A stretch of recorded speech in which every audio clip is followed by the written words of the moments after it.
Hello everyone and welcome to round 10 of the World Chess Championship between Liren and Nepomniachtchi. I'm here joined by my friend Asaf. Hello, good morning. And Asaf is one of the strongest friends who joined me so far in terms of chess level. Everything is relative. Yes. So may I ask you about your general Rating? Yes. 2200. Mm-hmm. FIDE. Yeah, FIDE. Mm-hmm. Yeah. I play a lot of chess. I have my own club in Tiberia. Mm-hmm. The founder of a chess club yeah. that is free for everyone. Yeah, I think it's the only club that's free. Also in Israel. Mm-hmm. Yeah. I mean, this club is the Last Year Chess Club from which I'm streaming is not entirely free. I'm not sure if there is a stable model here, but some events are free and some are not. Yeah. But I'm sure that most chess clubs in Israel, even those who are not free, are struggling. So you have volunteers. Only volunteers. Yes, only volunteers on your side. You have my day is Wednesdays. I have kids. I have maybe 100 kids in the club, and maybe like 50 adults. We have three high-level teams, and we have many children teams. Each chess teacher in the town need to volunteer one day. Wow. Yeah, so it's free. We don't have any economic problem whatsoever. We get from the mayor the place. Nice. If the place is free, then it solves most problems for rent, let's say. Yeah, rent. For expenses. And probably people can also bring their own food. Yeah, not only that, it's really common that they bring for all the other. So, so it's really common in Tiberia. So they bring fruits. We have usually pizza. Some parents bring it. Yes. Before I forget, let's speak about the score in case someone doesn't remember. Oh, and we have suddenly 7 moves in a row. Wow. Okay, there was a delay. So now you can see it ahead of us. Knight takes e4. Wow, this opening is... Maybe we start from the beginning, no? Yeah. In a moment, we will move to the analysis board and show what happened, because fortunately I can recognize this position. I can even talk about it a little bit. It's a very intriguing choice by Black. So let's speak about the result first. Nepomniachtchi is leading by 1 point, and there are only 5 rounds left to the World Chess Championship. So if Ding doesn't win a single game in these 5 rounds, in which he has 3 times. Or like today is 10? 11, 12, 13, and 14. Yes. So if he has 3 whites and 2 blacks, if he doesn't win one of these, he will definitely lose. And of course, if he loses to Nepomniachtchi, then the championship might even end earlier. So regarding the score, Nepomniachtchi has 5 points versus 4 points by Ding Liren. And there was a bloodbath between like rounds 2 and 7. 5 different decisive results, almost in a row. And it was very dramatic. Like Jan wins, then Ding equals the result, then Jan wins, then Ding equals, then Jan wins again. The next round, Ding is winning and misses like 2 or 3 different wins. And you remember something like this? Because when I try to remember, it's always like many draws, and then there is a single win or something like that. So it's the most exciting and probably the weakest World Chess Championship in terms of level. Not in history, but let's say in recent history since Fischer. At least that's my own opinion. Like the reason there are so many wins is not only because there are such warriors, it's also because there's very bad defense by their standards. And very, let's say, problematic style, let's say, when it comes to winning long games. Or holding them. But if you play risky, maybe it's hard to defend accurately. But I don't think they are taking major risks. I think most of the problems have been in the openings. And it's like they didn't do their homework. Like Ding is asked many times in the press conference about his preparation. It was like, people expect him to say he prepared to move 15 and then looked and prepared the novelty, and he's like, on move 7 I was improvising, I didn't feel like preparing, I was trying to deal with my emotions, something like that. Yeah. He says that he was, what's the word? Like overwhelmed. Yeah. Yes. And it's a very interesting thing because I tend to believe him. He's a very honest and innocent person. So if he says that he was just improvising, it indirectly means that he's nowhere near his peak as a chess player. He's still progressing and experimenting, you know? He's like, his style is much more human. Yeah. And he still hasn't integrated all the computer-related opening preparation that we all sadly know so well and heard of since Fischer's just time. someone with a different culture, you know. We don't really understand, you know. You have, like me, limited English. Yes. So I do think that he has a different style of preparations because you can see that his play is much more positional and human, and he goes to positions that computers don't necessarily like, but then he goes for something, let's say, that makes sense. Yeah. So it's not even clear if he prepared it because the computer will disagree, so it's hard to prepare for something that the computer says is bad. But when you look at the game that he played, H3, you remember it? He claims to have improvised. Wow. Yes. It's unbelievable, but he did it very fast. No, maybe H3 was an idea of his second, Richard Laporte. Yeah. But probably, let's show it actually. So we'll move to the analysis board. And on my left you can see the analysis board, and below us you can see the real game. And game number 2, when he lost with the white pieces, started like this. And here he played H3. So this move might be the preparation of his second, but he probably decided just to improvise with it and see what happens.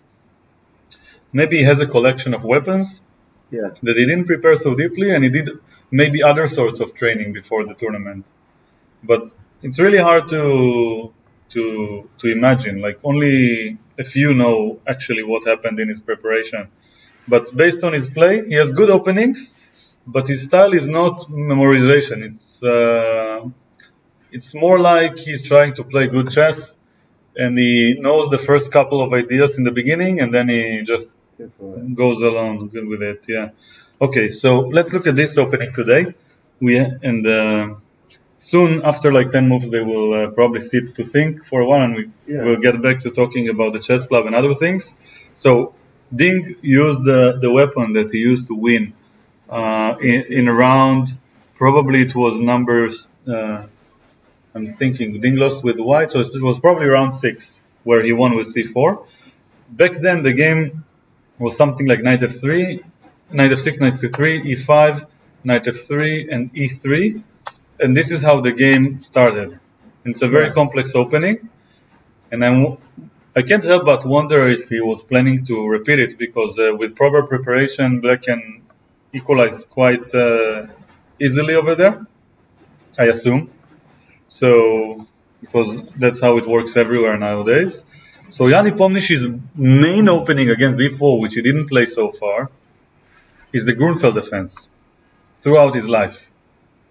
But it's not very common in world championships because it's very forcing and risky if your opponent prepares a novelty and doesn't allow a lot of winning chances. So in recent years, and also during the world championship, he shifted to the Ninso Indian. Okay. So why am I explaining all this? Because Jan Nepomniachtchi after c4 played the move g6. And that can only mean one thing, that had Ding played d4, he would have transposed to the Grunfeld, which might be a sign that he doesn't want a complex struggle, he just wants to force the matters. Maybe he wanted to surprise Ding with the Grunfeld, no matter what he plays. And so now he committed himself to the Grunfeld. And this move order is aimed against c4 because if knight f6, knight c3, you don't have time for g6 because of e4. So you practically are forced to play d5 if you want the Grunfeld. But now you have a problem because in this move order, you allow white to attack your knight, and both of these moves, knight takes c3 and knight b6, allow very flexible positions for white, where instead of d4, he places his pawn on d3, and the positions are strategically complex. They might still be equal, theoretically speaking, but very hard to master, and no one really has experience here because it's so rare.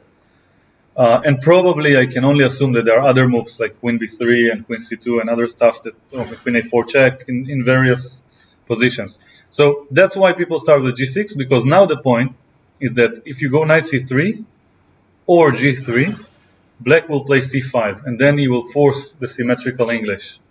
Which is?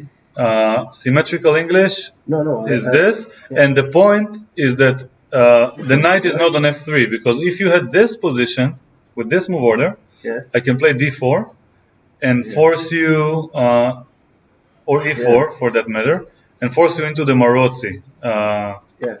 And this is considered good for white. And at the very least safe with more space, even if black manages to equalize in some lines. So this line is not very popular in the top level. They consider it a little bit worse for black. So if we try to remind ourselves the move order trick with g6, his plan is to transpose to the Grunfeld after d4, to transpose to the symmetrical English after c5, and he didn't play c5 because of knight f3 and d4, probably, or something along these lines. But after c4, he played in this game, knight f6, not g6. I didn't see that. So I just want to show what I thought was happening. So I was convinced that they started with this. Yes, so I completely confused. Just by context, I assumed that this was the position that they started. Why? Because e4 is the move that's aimed against the Grunfeld. That's the modern approach. Now you don't allow me to enter the Grunfeld because bishop d7 and d4. Goes for something like accelerated dragon. Now e5 is the move. E5. And now the only way to try to fight for the advantage is to play d4 before you go bishop g7 and knight c6, and then knight f6. Why? That's the only move the computer says can equalize. And then d takes c5. I studied it with black. Bishop b4 check or knight takes c4 are the main two moves. And you see the resemblance between this position. But you study it with black because this is your move order? Or a specific... So as a Grunfeld player with black, this was one of my main weapons against c4. Yes. So I completely confused because if you play here the move bishop b4 check, and now white plays a less accurate move than the main line, which is surprising, then after knight takes c4, you transpose to the game, actually. Yeah, this is the game we picked. But tell me, we can, if I play now, do the move order, but now, without taking it. Here. If I will advance it. This? So g6 look very strange now. But now I'm attacking your pawn. So I must... and the point is that... I don't have something like queen to e2 or something like this? Like there is nothing here? No. It's a very concrete position. You have like probably three moves. Either develop the knights or take the pawn. Yeah. Either knight works. So knight c3 will in fact transpose to the game. After a move like bishop b4 probably. But... I was sure this position happened because this is considered the main line for Grunfeld players here. And because I saw this position which I recognize, I could only assume that this is how they got here. But in fact they played knight f6 on the first move. So let's actually have a look what happened. Knight c3, e5, a knight f3, knight c6, and now Ding surprised black with the move e4.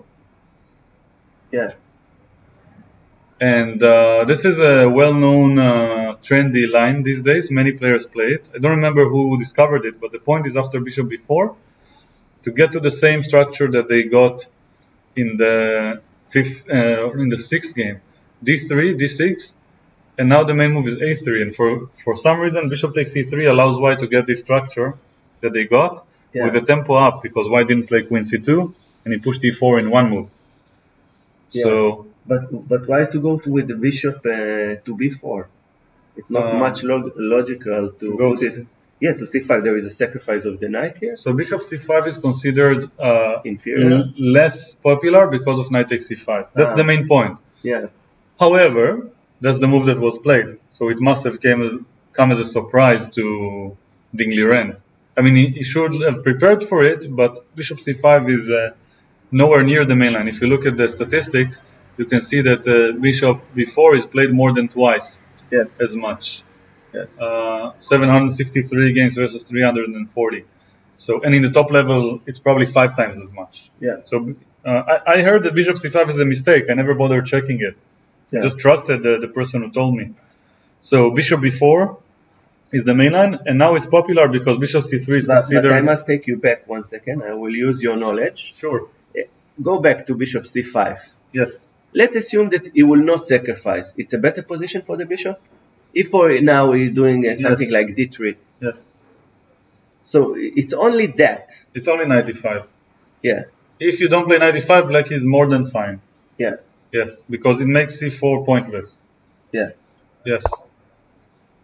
Okay. So in this position, just want to share that the main line here just begins after a3, bishop c5, b4, bishop b6, knight a4, bishop g4, and then knight takes b6, bishop b2 against knight d4, jump, and then this is the starting position of this line. Yeah. That has gained popularity recently. And computer says it's equal, but because white gets the pair of bishops, then people like to play it forever and try to fight for an advantage. You think someone in my level, which is 2200, yes, like the two bishops, the knight of the bishop, or that much matter? It probably does. And yeah, you think so? Yes. Just a moment. I wanted to do something real quick to fix the stream. Wait. Okay. I'll fix it in a moment. There is something with the Lichess technical problem that I have that may be solved if I just log into Lichess, which I forgot to do in advance. Yeah, now probably the stream should be displayed. So, yeah. Wow. So let's yeah. It's unbelievable. It's going to be a very interesting game, I hope. Either a forced draw or extremely interesting. Okay, so let's just get to this position here. So bishop c5 was played instead of this bishop b4 line. No, it's bishop b4. No, bishop c5 on number bishop 4. c5, yeah. So this move that I've never seen played in top level. Yes. Later on we will look with the engine and the cloud evaluation because have you heard of it? The cloud engine is an invention by the chess-based people which collects all the evaluations of people and saves them on the cloud. Yeah, then you save time and energy. Yes, so if someone checked this position, let's say left the computer for a day, it just keeps it immediately. Yes. It has millions and it has a criterion of which engine is the strongest, which depth is the best, and so on. And then it keeps your evaluation with the 3 adjacent moves. But it's not the normal Lichess or stuff like that. No, it's just for the chess-based users. Just chess-based. Yes. So we will check later, just to see how the deep engines, let's say the supercomputers, evaluate this bishop c5 move. And we'll analyze it a little bit later, because I'm sure one of them will make an inaccurate move in the opening at some point. Yeah, but how important is it, the evaluation of the computer relative to stock, which if in a specific game you don't know the analysis? So you said that you didn't even check bishop to c5. Yes. Okay, so from my perspective as a professional player, I can, because of what I've seen now, both of them put a stamp on this line. Ding put a stamp that this is a good way to fight for advantage, and Jan Nepomniachtchi put a stamp that this is a good way to fight for equality. So I'm interested in this line with both colors. And the way for me to So either way, I'm learning something new from this game, no matter who wins the opening struggle. Yeah. And by checking which move is the first inaccurate move by each of them and studying the improvement, I can then replicate it on my next games. If tomorrow I go to a league game, just knowing one move ahead of my opponent, even if it was played yesterday, would mean a lot. And also, those trendy lines are the hardest to break. You know, maybe people have researched for, I don't know, for a year, for 1,000 hours, how to understand and play the position after bishop b4. And let's assume that I played with black. Then I come and surprise them with the move that was played yesterday. So probably they saw it for 10 minutes. I would surprise them, but because I don't understand that much. Yes. And I have a theory, by the way, that if you check all the best games and you improve them by one move, including your own games, you know probably more than 99% of the professionals, because people can't remember those usually. And for some reason, when I look at these things, I remember them. And then just knowing one move and one idea, it's enough. It's more than enough against even 2,700 players, because they don't bother checking more than one move in a position that was never played, that was just played yesterday. It's like it's very hard to predict, let's say. So following fashion is a thing in chess, like among the professionals, just like in any other field. It's fascinating. But if you would do this move, bishop to c5, without the stamp, just because it's logical, over the board it will be the same result. Okay, so I'll try to explain my logic.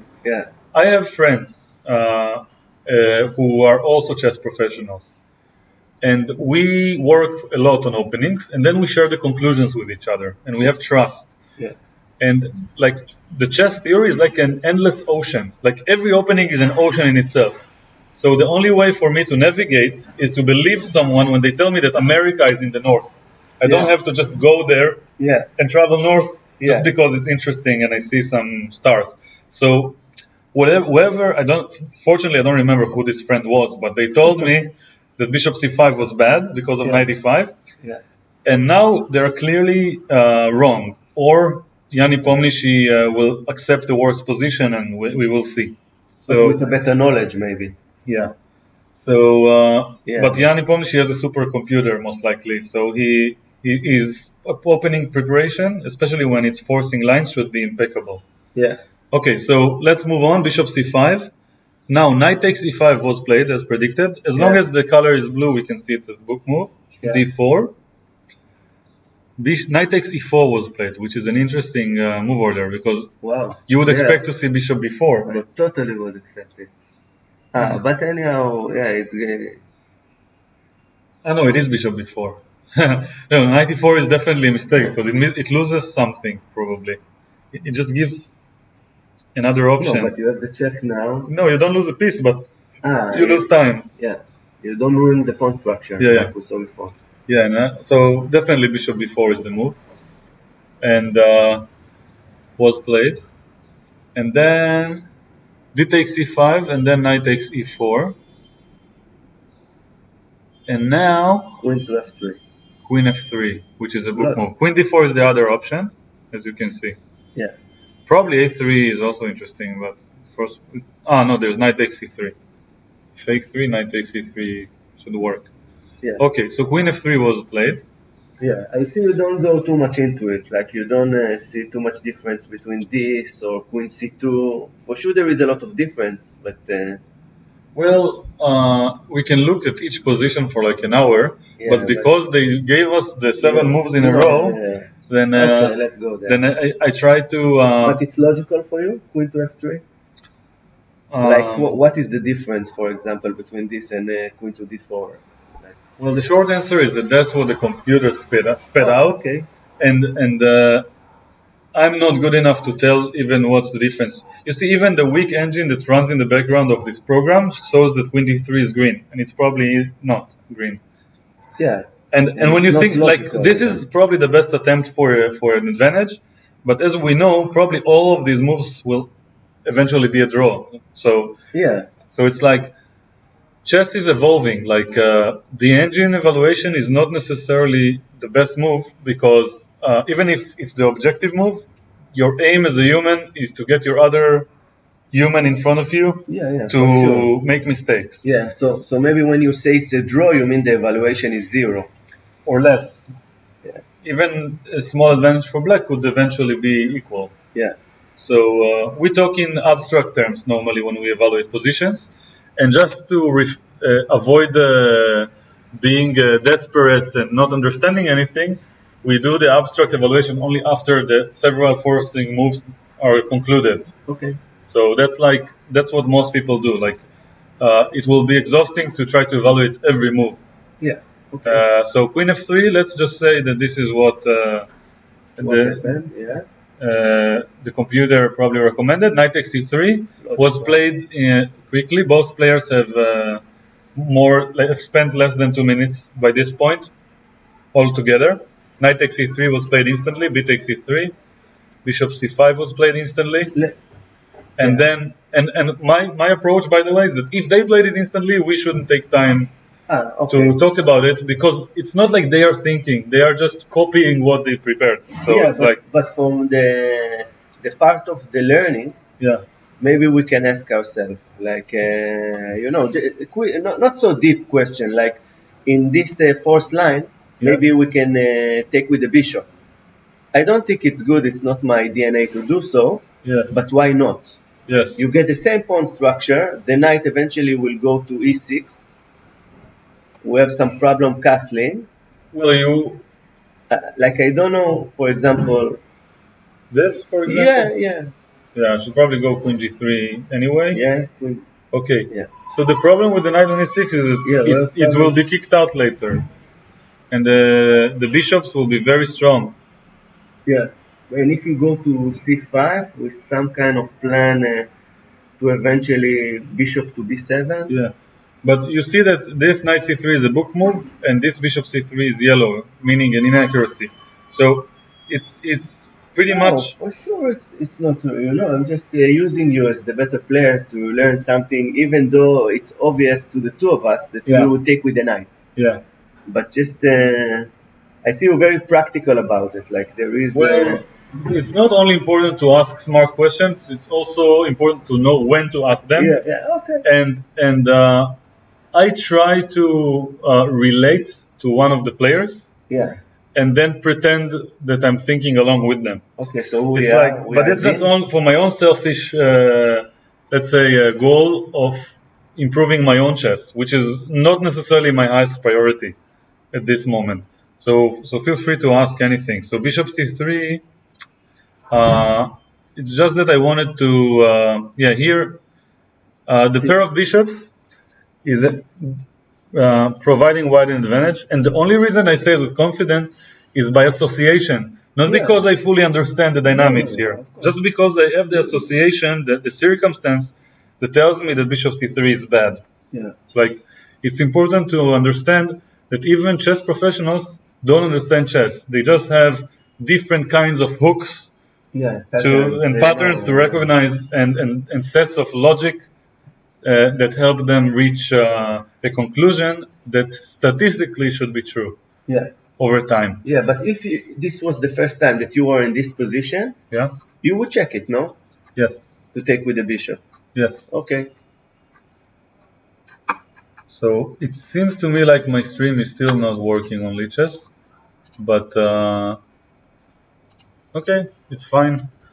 It might be a good thing, just like in the previous We are really close to the game to see why king to f8, which is a very strange move. Oh yeah, we are close to the live position. Yeah. So knight c3 and bishop c5.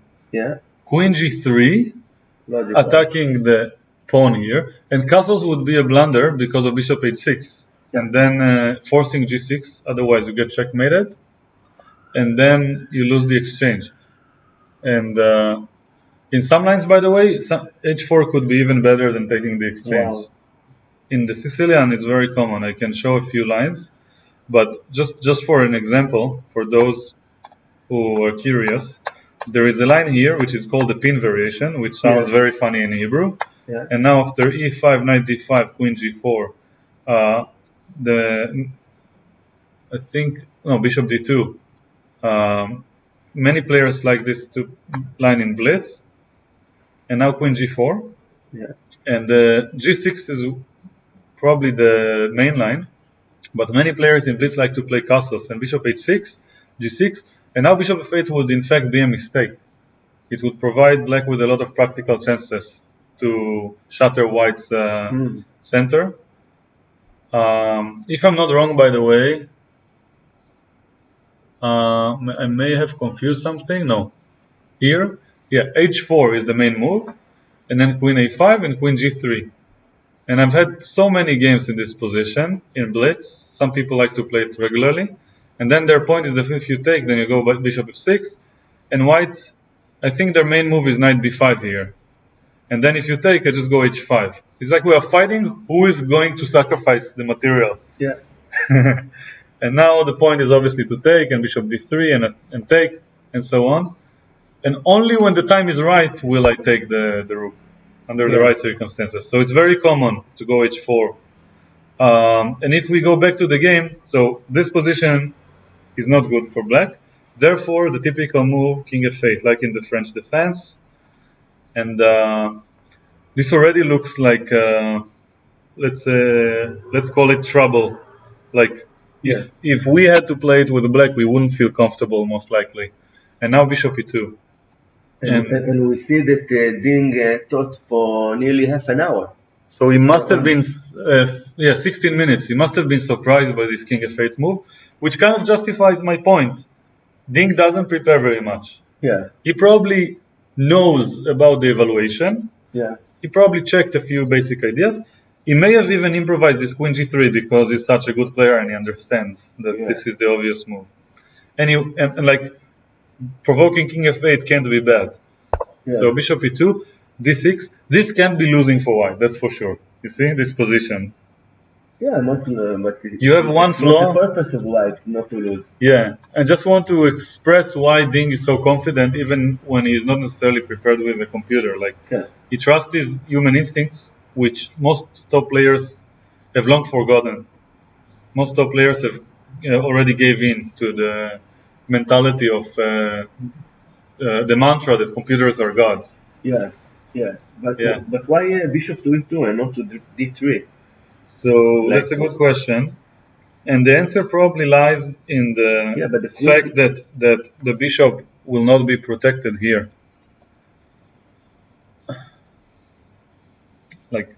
Now it's very likely in the game, in the current position, that castles will be played. Or maybe a bishop move. I don't know. Actually, bishop g5 looks really nice.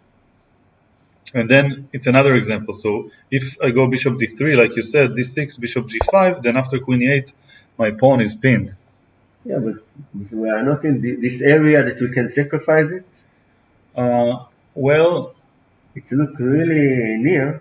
In blitz, yes. In a world championship game, you generally want to play the best move rather than the most interesting move. Yeah, of course. But so I would argue that bishop d3 is my favorite move in a regular tournament game. I will justify your approach. I will definitely lean towards this and now castle, or maybe even f4. I don't know, something like this makes sense. If I can somehow make it work. Like, I feel that if we play king to f8, we need to, shift gears. Yeah. We need to go forward. Look at this computer. What? Look at this line. Bishop g5, queen e8, bishop f4, de, bishop e3. Yeah. It's not a strong engine. Yeah. But, yeah. Every what? But it's better than us, no? Probably. But that's a very interesting idea, and I'm sure that had I seen it in a tournament game, let's say against a 2300 player, for example, I would be happy to play it without calculations, just to like the king here will always justify my pawn deficit. That's what I thought. Yeah, so it's a very good point. And there is maybe f4 after castling. Yes. So bishop e2 was played.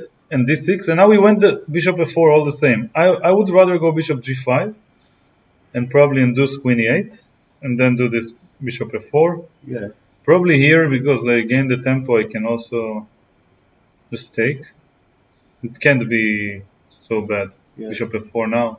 Maybe he wants to, Wants to you keep the go tension. so fast, so I just feel on general grounds you want to win a tempo with the rook in d1. That's why you don't move it to. But so I'm very surprised Jan is thinking, because normally he just plays instantly. So that what hints. Is the instant move here? Jan must have memorized the top computer lines. So if we refer to psychology for a moment, the fact that he started thinking after bishop f4 implies that it's not the best computer move for white. Maybe white should probably take here or go castles or something like that, or bishop g5 is the more scary option. Anyway, bishop f4. Still he did it in 5 minutes or something. White, but I'm talking about black. I'm saying that black was playing extremely quickly, and the fact that he's thinking now implies that white was imprecise, computer-wise. However, it's the most logical move to the human eye, and the fact that Jan is not prepared here should work in Ding's favor, because Ding knows that he's not worse. Like, this is a fact by now, Your king is on f8, these pawns are not nearly as important. It's like either black plays a sequence of forcing moves and equalizes, or he just doesn't equalize. And I have a feeling that, if black wants to equalize, they should probably try to play a sequence of forcing moves, and then get his queen to annoy the bishop. Otherwise, whatever he did is not justified. But maybe we go with the bishop to d4 in this line that you showed.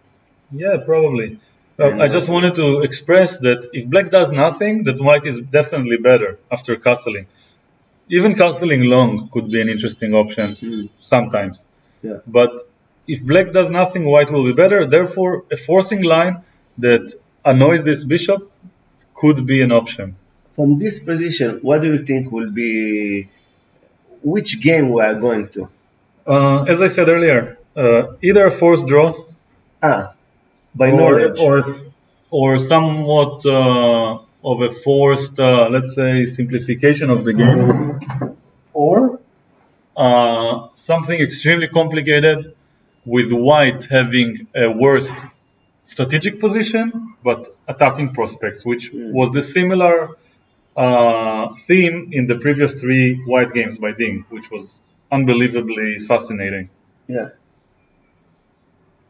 I've said for a long time that Carlsen's style is practical, but a bit old-fashioned, because he never goes for the complications when he can. He never goes for the attack, for the dynamic chess.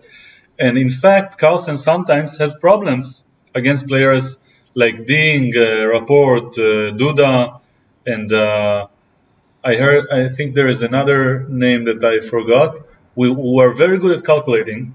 Carlsen plays strategically and intuitive, and these players play dynamically and they calculate very deeply. So they're precise. Even Caruana is like this, but Caruana, Carlsen doesn't mess with too much. So he respects him. So when it comes to these 3 names I mentioned, when Carlsen plays them, you can see that they swim a little bit more comfortably in the dynamic territory, and they like calculating very deeply. And it's not a coincidence that Duda is the one who beat Carlsen after his 105 or 110 game streak without losing. It's like every time Carlsen faces these players, he has a problem, because things go out of control, and Carlsen really loves being in control. So Ding is a master of such play. And you think like players that they play what they feel in that day, or like they have their own nature and in any given day they will play similar? Well, like you define their style, like they are not like other humans, like I feel, I feel creative, I feel bored, I feel something, and I choose this or that opening. Yes. So maybe we'll ask it about you. Yes. So there is a natural leaning. Let's divide the chessboard into two. Some people, like we all have. Have you heard of System 1 and System 2? It's like a term from Nobel Prize winner Kahneman, and he wrote a book called Thinking Fast and Slow, and he says that there is what you can think fast and think slowly. And the System 1 is our like it works in the background, and it's like the system that helps you catch a ball while you're focused on something else. And it can do multiple things very powerfully simultaneously. And this system is similar to our chess intuition. And then System 2, for example, if I ask you what's 13 times 45, it's logic. It's logical, and it requires all of your attention, and you cannot do two of these simultaneously. So it's much less powerful. And the point is that we all have both, but some people lean towards System 2, conscious calculation, which is organized and cold, and then some people are more chaotic, and actually most world champions and talented players, they have this thing. Intuition is generally much more powerful, but even Carlsen himself said in an interview that he normally sees the best move that he plays 98% of the time, like in the first 5 seconds, but then he thinks for 20 minutes to verify it. So it's like discipline. So what I said earlier, it refers to players' natural lean towards either of these options. Normally, people who are more intuitive, they tend to fight for more blood, let's say, and try to win more often. And people who are more leaning more towards calculations are more defensive. I mean, they're stronger at defense, and they are stronger when it comes to let's say, not losing. It's very hard to defeat a person who is very precise, who doesn't take unnecessary risks. So, and like those two styles, they always collide with each other. And in chess, you have it when you have a different, you always have imbalances between different strategies. And probably the most fascinating thing about chess, if we speak about it, is not the moves themselves, it's the decision making behind it. And most top players nowadays, they try to play for a win in most cases, and they provoke a certain kind of unbalance. They are teaching and training themselves to create unbalance. And for example, Ding's choice of opening is with white in the past 4 rounds is aimed for unbalance. Jan would be more than happy to play his favorite Petrov defense. It's like we can safely guess by now that Jan would play this line with black, the Petrov opening, which is known to be pretty close to equal. And with black, it's pretty safe to guess that he would play this forcing line, which is boring but very fashionable nowadays, which leads to this endgame, which has been well investigated, and white very rarely wins. We can assume that this is his preparation because he aimed for it, and Ding has avoided it. Like once with this move h3, and like Caruana analyzed this move, and he says that the only thing that it achieves is the prevention of c5. And even if you play c5, you will probably get an equal position in the Tarash with a game. So it doesn't actually prevent it; it just prevents the forced lines that equalize the game with modern computers. But it's also seduce black to think, to ask for more. Like in the game itself, we decided to take like the c4 and go to Queen e7. So ask for more. Yes. It worked actually. He did ask for more. The only problem is that Ding himself was not in his A game. The game could have been very interesting. I think played a bit more sharp as he played in the next moves. Like there was a move that I pointed out immediately, like in the stream, that I really wanted to play this move, Queen e1, which was, like in that game, was both protecting the e4 pawn and attacking the b4 pawn. And for 2 moves he could have played it, and then the game would have been very interesting. And he didn't choose it. it shows something very passive. But what you say about the percentage of not holding this position? I can't give any assessment. Like you don't have a feel to it. So system one feeling on this position. I do, but are you referring to Ding versus Jan, or are you referring to me versus a random grandmaster? It's like it really depends who is playing and what are their tendencies for mistakes. Nice answer. Two engines will probably be a draw here. Yeah. That's like if this is what you meant. Yeah, but from the human perspective, even though they are at that high level with a lot of time on their clocks, we see the king on f8. It's really strange. And we see Jan thinking like they're now, they have no knowledge of this position. Like it's holdable. What will be the future of rook 8, h8? You have something to say about it? Yes. How are we going to solve this opening stage? Because white is easy. Let's first define it for those who don't know. Okay. Getting out of the opening peacefully generally means developing all your pieces to the center, finding a safe spot for your king, and connecting your rooks. It's true. That's the vast definition, let's say. And this will most likely not happen anytime soon. However, you can also argue that black will probably grab material in the process and will probably try to exchange queens. So, two questions that make my life easier and that I tend to ask myself during the game or when watching a game more often are, who will I choose or who will you choose to replace? And if everyone says white, even if all the beginners says white, then the wisdom of the masses is usually right. It's like, doesn't matter how complicated it is, if humans prefer white, then this is, even the best human would probably prefer the same thing. So, and in other words, you can ask, who is the initiative? And initiative can be translated to who's playing for the advantage. Because the position could have an objective evaluation, but one player normally fights for the advantage, and the other one fights for preventing the advantage from their opponent. Because it's like there is we can compare it to a water stream. The initiative is like a stream, and it flows in a certain direction, and it changes within the amount of moves and mistakes that people make.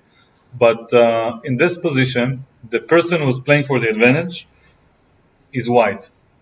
And the reason is the king on f8. King safety is the top priority. And now Ding played rook to d1. He wants Jan as black to take. He's threatening to capture on d6. So the pressure on d6 is overwhelming. There are like 4 pieces that are attacking it and only 3 defenders. It's impossible to defend it.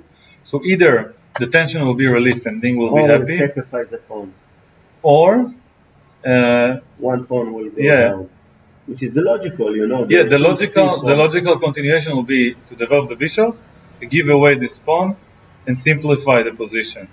Maybe to e6 is a bit more. Something like this, for example. You see? And now castles would be a mistake, and obviously, if we exchange the dark squared bishops, then the king will be safe on g7. And this is an example of what I referred to earlier, like either black takes material and white has the initiative, or white takes material and black finds his safety. But it just remains unbalanced for the entire game. White will have strategical deficits, and he will either have initiative or material in exchange for it. In chess, you always see some conversion of different kinds of advantage, just like the energy conservation principle in physics. So bishop f5 is the most likely move to be played now. On principle, d takes d5 is a mistake. It's like it just allows white to open up the position But, and improve his pieces. also bishop to e6, no, is logical. Yes. If you take the pawn, the problem with bishop e6 is that you don't have to take. No, that here you have a threat to take and to play f6, and then the bishop is hanging. That's a part of the plan, and that's why I recommended the bishop to stand on f5. And if you play bishop e6, I can probably just castle. But Jan wants none of it. He plays h5 without thinking much. Jan, wow. Yeah, we haven't even spotted this move, and as you can see, it's a very interesting one. And the idea is simple. If I take,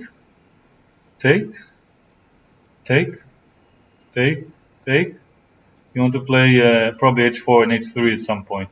Maybe not immediately, but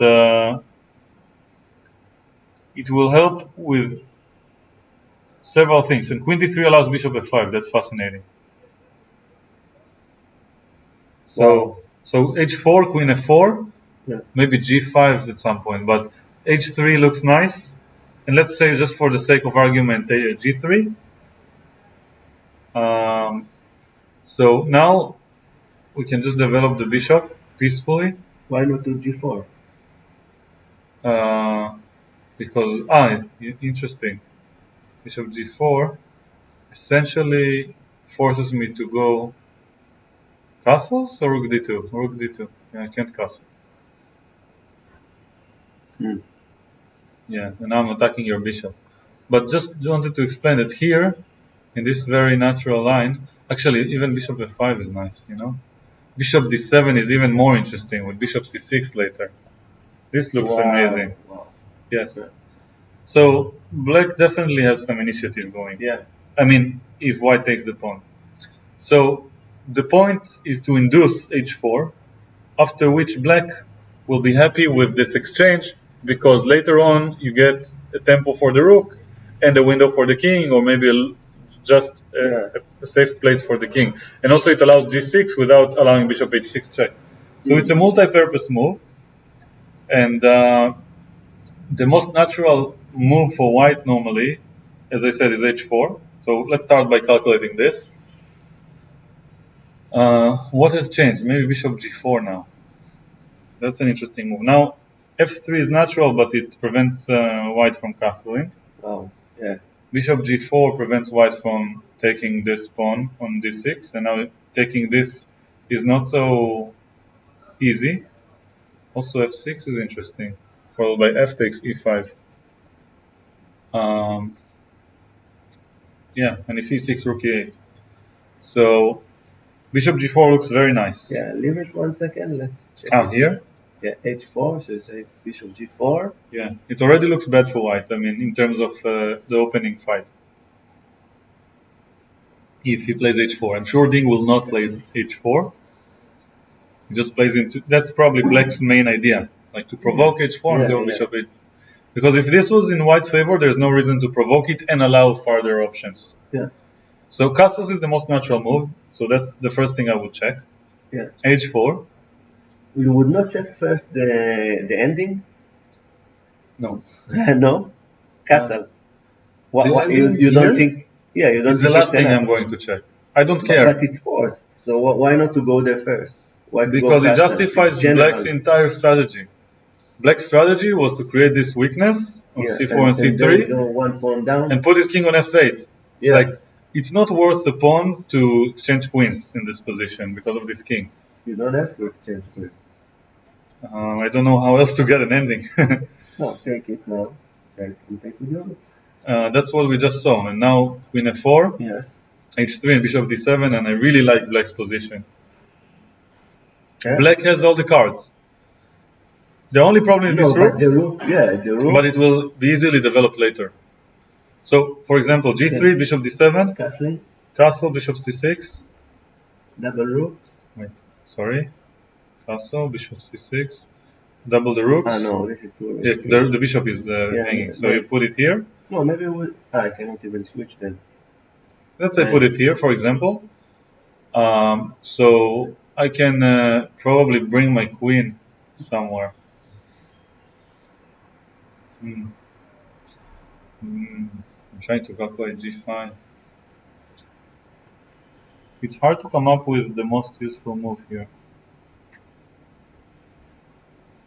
I like g6, but I can take it. I don't know. There are no pieces that can move. G6. You see, there's not a single piece that is green here. Rook h7 is the greenest I found. King g8 is a good move. Yeah, but without the computer, we would not see it. I don't know. Maybe after some thought, it's because it's not clear what white wants. Yeah, this move, of course. Black's position feels very safe. Rook somewhere. I'm starting queen e1 checkmate. That's not nice. Let's say king f1. I don't know what if I. No, king f1, bishop g2. Yeah. Wow, I feel I'm in trouble. But maybe. Just for example, okay, let's just say that. Maybe queen to d2. Yeah. So for example, here. Yeah. Queen e4. I mean, white's king is not safer than black's, and this rook problem will be solved soon, and after which black will be fine, more than fine. Black has only one weakness, and it's a piece that can move. Yeah. So as I said, white's advantage is dynamic, so there's no reason to replace it with a pawn.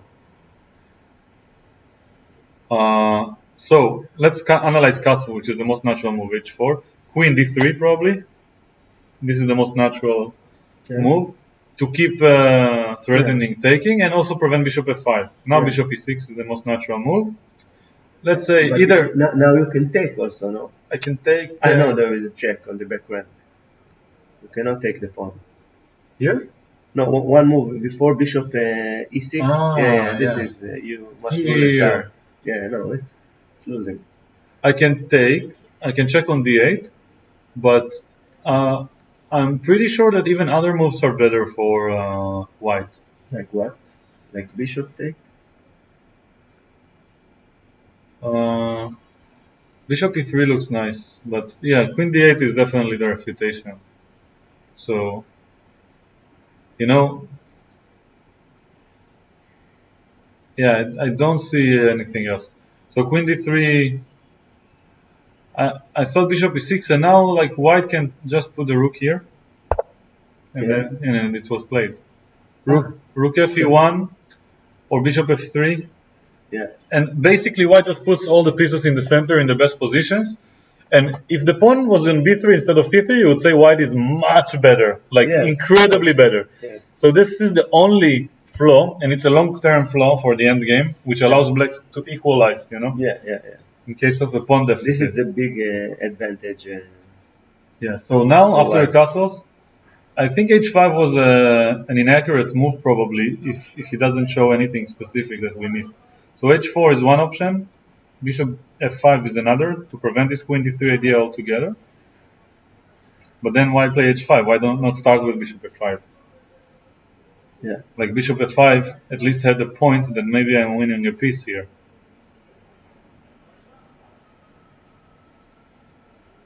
I don't know.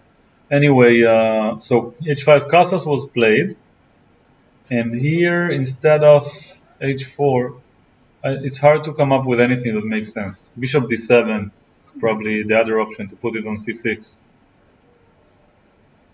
Because if I play h4, after this, probably I don't have enough time for development, because bishop f3 is also nice, and bishop c6 is not going to work very well. Not as well as I would like, because you can just take, potentially even play rook e1 immediately, or take here with tempo and rook e1 with tempo. So, yeah, h4 is a bit too forcing. I like bishop d7 straight away. Now, if I go bishop f3, I have h4. So, rook e1, I don't know, with d6. It's really hard to suggest a move. For white? Yeah. But we see that white have an advantage here. It should not be that. Yeah, but after bishop d7, black has a very simple idea. He wants to go bishop c6. Yes. And mind that black has no weaknesses. His only weakness is his king and rook, which will be solved later on. Yes. Like maybe a rook e1? So rook e1 is the most logical move. But now, probably rook e8. What did I want to play? Rook e8? Continue the pressure. I don't know. h4, queen d3.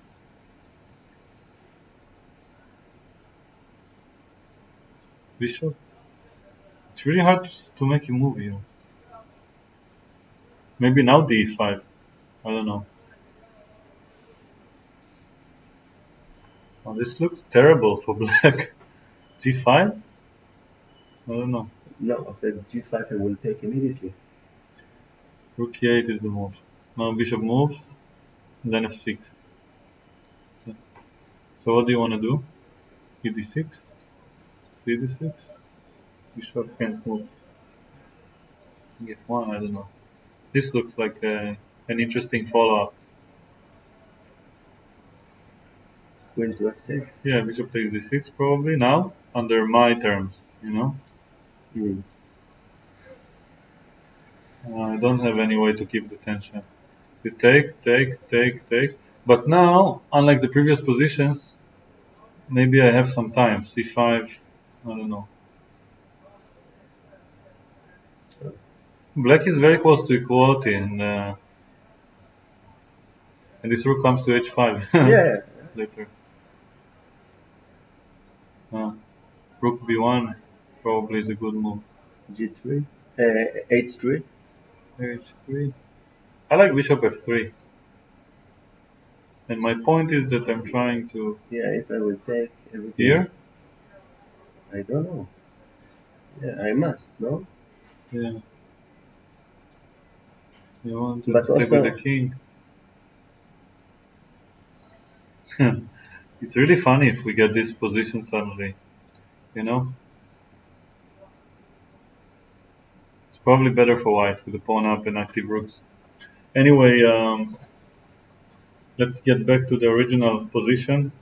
We went very far. So castles. Bishop d7 is our practical option that we suggested for black. And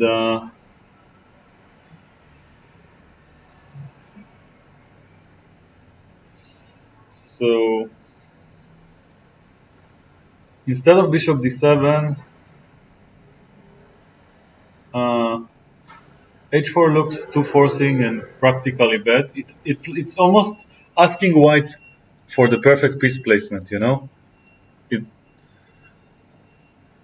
So I don't see anything else. But if Jan didn't play, then he must have been, you know, considering a few options. Even if the position was bad, he wouldn't think for a long time if he had one option. So it's very interesting to try to imagine what he's thinking of. Oh, and by the way, I forgot to mention, I already chose which side I want to relate with quite long ago. It's white, obviously. We just analyze from white's perspective. If we would like black, then we would just press a button and try to analyze how to defend. So yes. So the reason we suggest moves for black is to pretend that we are playing white and we are trying to predict what he's doing. But black job should be much more creative, you know, in this position. Like white, I don't know what the feeling is. It's not about the advantage. It's about each one job. I feel that black need to be very accurate and find something very abnormal. Yeah. And white, on general grounds, can continue his attack. Yes. But we don't see it on the time. Like Ding is not leading on time.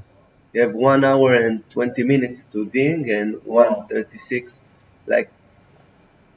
But now you need to think a lot. You in a game would think a lot in this position as black. You gave me a funny idea. That what? Imagine that the nickname of Liren is Li, and people refer to him as Li Ding.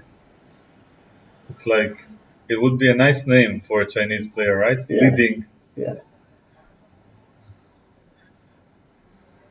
It's the most common name in China, I think, Li. But Lee. Like, for last name. Yeah. So, castles. And so let's speak about practical chess. So I like what you said. In other words, white, in a sense, his position plays itself. And that's also a synonym for having the initiative. So we can also talk about it from the other point of view. People make mistakes in bad positions, and there is a famous term, in a bad position, there are no good moves. And this resembles life in a lot of ways. It's like when a person has meaning, then they are more energetic and they make the best moves for themselves.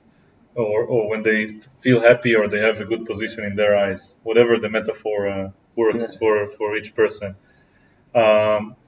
So however the metaphor works. So I feel like in this sense, when we play with white, we are happy because no matter if it's a blitz or rapid or a classical game, we feel like we are in a cruise and we're trying to reach our destination, but if not, we're having fun. It's a game, we're playing. Yeah. But with black, it's a war. I try to think about your metaphor with life, and I think, if you are in a bad situation in life, maybe it's the opposite. Maybe many productive moves are available, just none move is terrible. Not doing anything is terrible. When I refer to a bad position, I'm not talking about an economical situation or having a problem that can be solved. I'm talking about accepting reality when reality is extremely unpleasant. So people, for example, will face trauma, may unleash some of their trauma on others later on. So this would be my metaphor for a bad move. So you have a bad position and you make bad moves. Bad behavior. It's like making all the good moves when you have a bad position requires a lot of skill in a way and precision. And in a sense, black, when they play right now, they are faced with the task of suffering until they reach the survival that they are wishing for.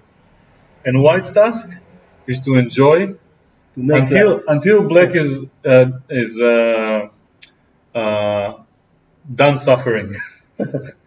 Like it's a very interesting situation. Like sometimes the best way, the most common way to win in a better position is to just make good moves, not winning moves. It's like there are no winning moves in chess. There are just losing moves and moves that preserve the evaluation. It's a very interesting perspective. Like that once we understand, like many people think that you can make a move that checkmates, but when I look at it, this is the only move that you can make, and any other move would be a mistake.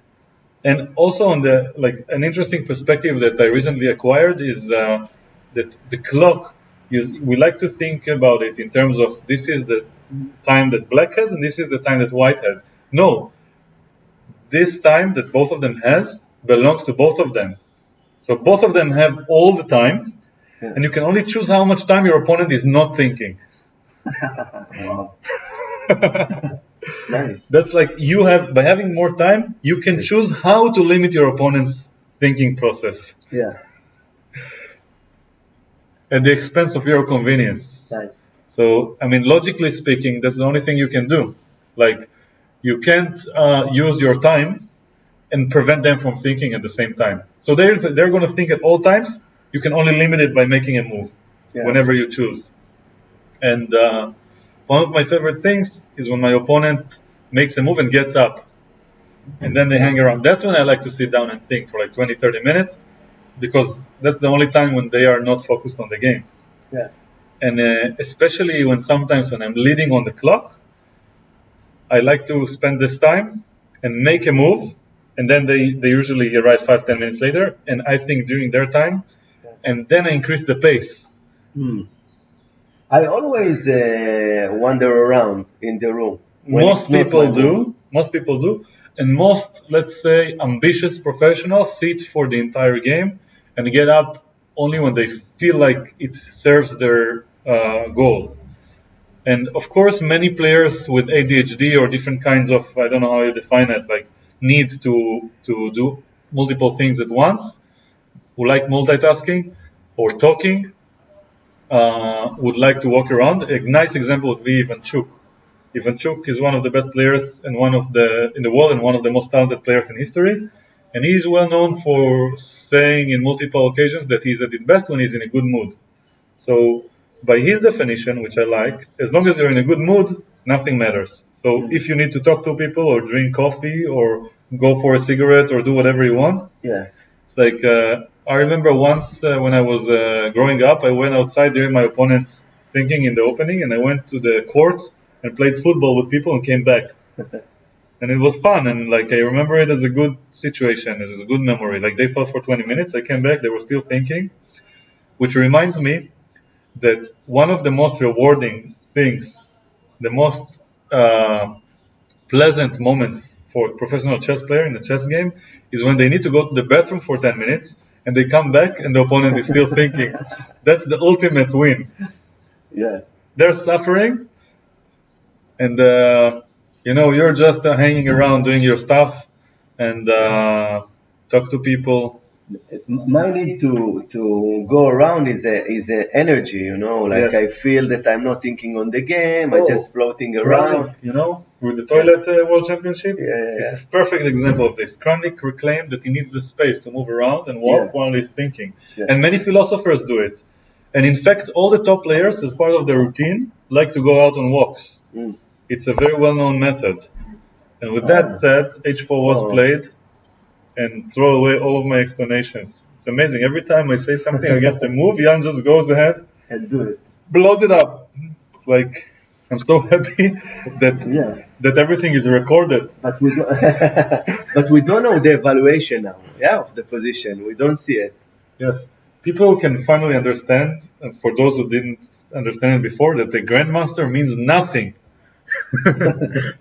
And probably what they do, which is more impressive, is also not so impressive when you look at it more deeply. When you hear Caruana after the game, he just speaks about all of their mistakes and being judgmental, and it's hilarious because these two are like almost like gods from the Olympus to me. But I will ask you some practical things. Yes. When you sit and it's your opponent move, what you do with the time? Let's assume you're gonna think for like 20 minutes. In Hebrew it sounds better. I'll say it first in English. In my opponent, in my move, I'm calculating. And when my opponent turn is on move, I'm thinking. So in Hebrew, on my turn, אני מחשב, and on his turn, אני חושב. You see? So thinking, but I'm not necessarily thinking chess. I can think about anything that my mind wanders to. It's almost like meditation. It's like I just stare at something that attracts my attention, and I let my thoughts wander. And sometimes I catch something about my opponent's behavior. Sometimes I think about abstract things about the position. Sometimes I have some epiphany about life. Very fast move. Yeah, Queen D3 was obvious. Very logical. Yes. Thankfully, Ding is easier to predict because his moves are logical and straightforward. So it's like, even if the engine would say Queen F3 is the best, for example, you can easily predict that Ding will go for Queen D3. And Ding likes to play fast and with confidence, like when he sees a good move. He doesn't go by the famous saying by Emanuel Lasker that when you see a good move, search for a better one. Just play the good move, and and enjoy yourself. So, I mean, when your intuition shows you a good move, it's usually the best. So what is the good? I know you are with white now, but what is the good move for black? I can answer this from white's perspective. So it's like, if I'm white now, let's practice what I said. I'm playing a tournament game. Now my opponent is thinking, let's say for 10 minutes. During his move, there's no point for me to waste energy calculating deeply 4 different moves. Because he will play one of them. So now I need to understand the idea. So first thing, which we already achieved, is understanding that we really, really like this setup. It's the optimize our pieces. These 2 moves are coming no matter what. Okay? So now, we need to understand. Let's, like in quantum mechanics, pretend that these two moves are coming and we don't know in which order, like they're in superposition. Yeah. And now black will play a sequence of two moves. Yeah. Because he will most likely not take on e5, as we already deduced. So, which by the way could be an exchange sack, but probably not here. Like, let's just finish. No, it's not an exchange. The problem is not the exchange sack. The problem. No, don't take it. What do you mean? Go queen e8. Queen e8. So yeah, but in this case, then after bishop e5. Now go with the bishop someplace nice. I don't know. Yeah. F5. Yeah, I'll probably go here. And then I'm a pawn up, and you have all the problems all the same. Probably, yeah? No, one second. D5. No, rook c8. Queen d5 looks nice, with the bishop g7 threat. But rook c8 after your move? No, I regret my decision. And suddenly saw this idea. Yeah, but the point is that if you take on e5, if I could play bishop e5, you wouldn't have done it. So indirectly, by allowing this sequence, you allow bishop takes e5. Yeah. And just to illustrate how bad it is, even if I take on e8, which is a mistake, I would still win a pawn here. Yeah. So, yeah. Anyway, d5 is not like this is a desperate attempt for defense. It will not go there yet. So now that we have eliminated this option, so we should ask ourselves, how does black proceed? The most logical outcome would be bishop somewhere, followed by rook somewhere. We already said earlier that bishop d7 will be met by bishop f3, and it's not so nice. So let's try something else. Bishop e6 is the most logical I can think of, so let's put it here. Now, let's say rook e1 first, because the rook has no other squares, but the bishop might jump here later. Yeah, but it's a more forcing to go to f3. You want to tuck the pawn here? Yeah. Okay. Okay.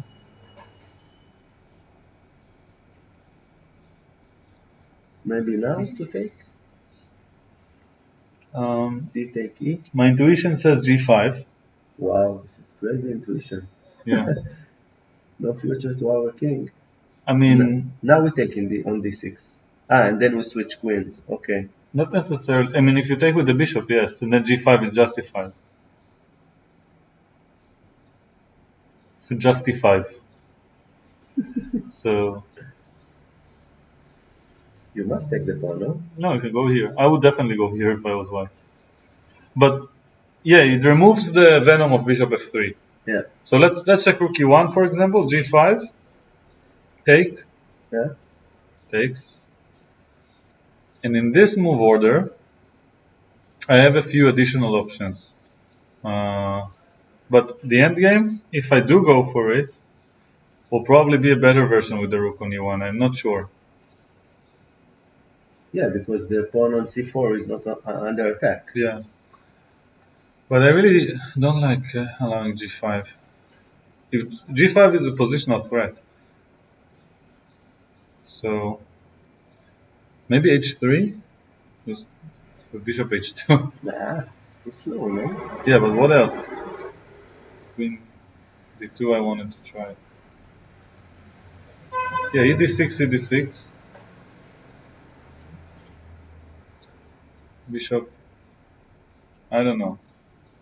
I want to play a deep move, but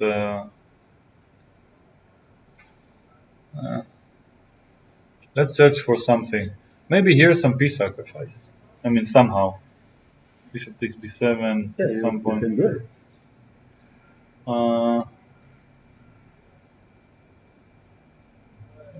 My idea is to strike the iron while it's hot. Bishop b3. I don't know. Probably this line that I suggested with bishop e3 is my favorite so far. But black looks fine, you know? If I don't take the pawn. Wow, this is really interesting. Like bishop e6 followed by g5. I'm sure black is calculating the move g5 immediately. Which probably doesn't work. Let's try to understand why. I take, you take. I go here. That's what the computer says. No. Yeah? Yeah, you see it's green. To open the F5? Yes. And now,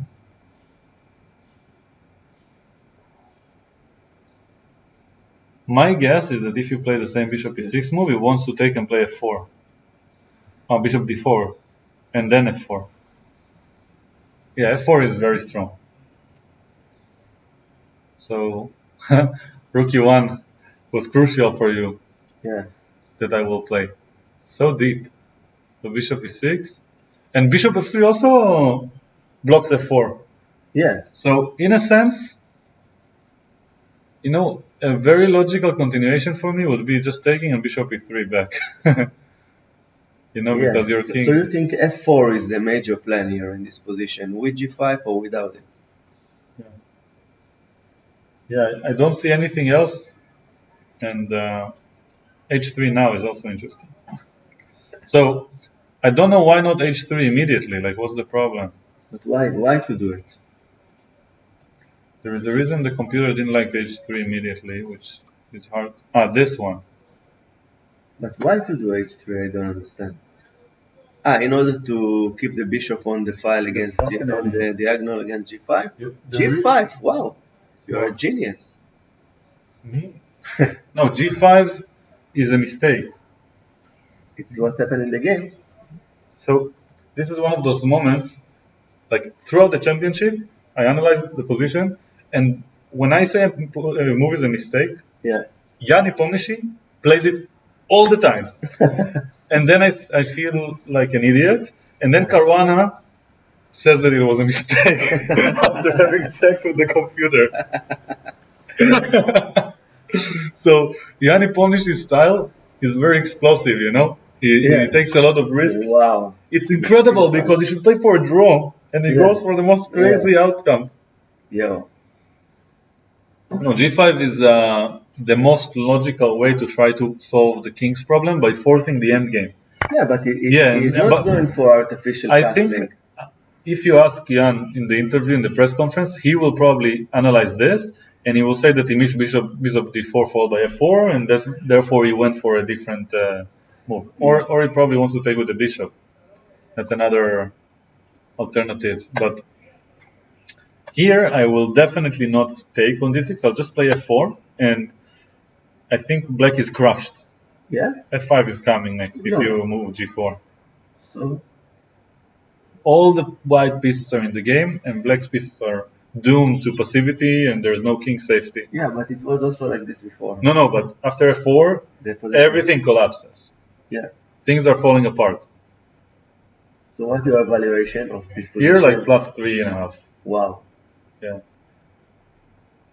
No, but it's not gonna happen. Like here, Jan Nepomniachtchi will take with the pawn, bishop e3.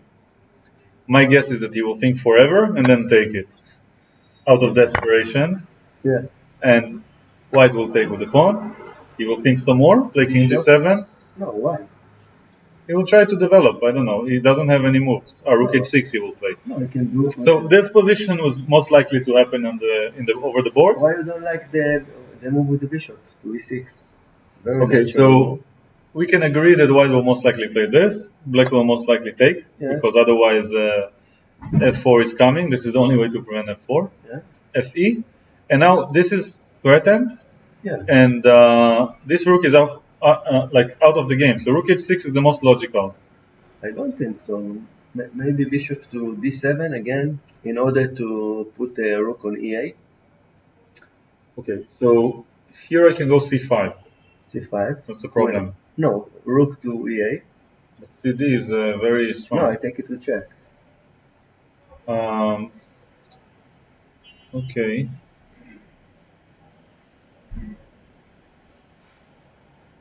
So, for example, king h1. I don't know. Maybe there's something better.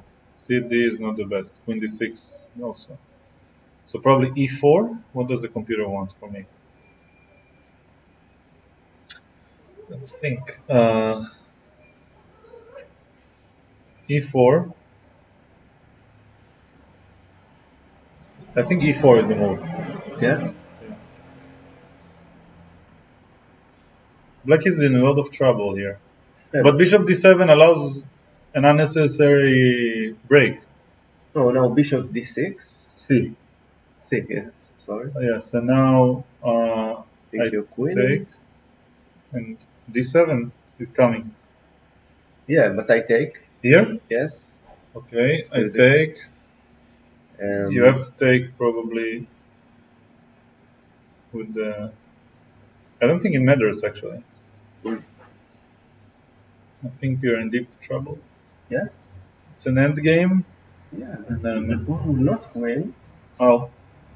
You put the bishop? No, I take with the rook. The bishop f3? Yeah, I go back. Yes. And now, for example, I was thinking to take. And now you expect me to play d7, but I go rook f6, I think, or something like that. Or c4 even. I don't know. I just want to get you to be passive. Even rook b1 and rook b7. Okay, so rook b1. I mean, you're very close to losing. Yes, but still it's a rook end game. Yeah. I know the computer can give it a 0. No, but I mean, regardless to whether I win or not in this shallow analysis, bishop d7, c5 looks incredibly scary. Yes. And it allows options that are even not reaching an end game. But when you play g5, you know you're gonna get there. Yeah, but like, so here, it makes sense to play rook h6, defend this, solve the problem of the rook because it can be active on either square. If it's exchanged, it's more active. And then next move, like, white has a hard time making progress. He will probably move his bishop to d5, you know? Why not doubling the rooks? Where? This is the question. Here? Where? Yeah. I'll just go bishop e6, most likely. Yeah, bring the other rook. Sorry, rook c8. I mean, black managed to defend most of his weaknesses. Yes. It's like the most logical thing is to ask which piece is not playing, which is the bishop, and bring it to d5. Yeah. Then bishop e6 probably. Yes. Bishop, maybe queen d6 now, I don't know, I'm just playing for this end game. Yeah, but this was always on the table. Yeah, but with the rook here, maybe I get some better conditions. I'll just also ignore. Why not take the queen out? Your king is so unsafe. Yeah, but after rook c8, I don't think you have anything to do to my king. And this is hanging. Queen can come to f6 or c5, depending on what you do. My king will probably be okay. I think this is what's going to happen. This position is very likely to happen in the game. And if you look at it more deeply, the pawns are really bad, not only because they're bad in the endgame, but also because it's very hard to get any pawn breaks. Yeah. And Dink probably didn't even like it, so he took on d6. Yeah. So we're going to ending one pawn down. Yeah. But g5 must have been less useful than bishop d7. This look one step towards a draw, no? Well, we can say for sure that in this position, black is not better. Yeah. Because white is more active and a pawn up. Yeah. And his only weakness is protected. No, so you have many weaknesses. No, only these two pawns are considered a weakness. Why not the A pawn is not a weakness? Because it can't be exploited. I don't know, if you go with the bishop to e6. So wow, they do exchange. Totally. Yeah, we are in the same position as in the game. They're blitzing it. Yeah, so now bishop e6 will be blitzed probably. Or queen to e7. I don't. King e7 is allowing rook hd1 or c5, and it's very committal.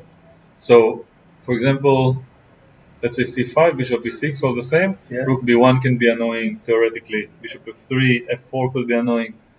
Rook d1 is rook e1 also could be an option. So I think a more logical move is just bishop e6, preparing everything, because everything is protected. As I mentioned, there are no weaknesses for black. He's only a pawn down. And as we probably know by now, most players heard this phrase, from the Soviet chess school, you need two weaknesses in order to win in a chess game. So a pawn up is not enough, normally speaking. If your opponent has no weaknesses, so you need the pawn up to be a passed pawn, for example, or more space, or better pieces. Here's the problem with the pawn, that the pawn formation, if you put, for example, c4 on b3, now white is clearly then you would argue that white has not only a pawn up, but also the activity at his disposal. Okay. So here, black has some, like it's not a full pawn, like it's a weakness. Okay, so let's try to talk about the endgame. Now we shifted to a whole other type of game. Most people consider it boring, but we are not. Yeah, but these days, there's this book behind us that's called Technical Play. I've read some chapters, and I wanted to tell you earlier that here, on Saturday evenings, I do a group.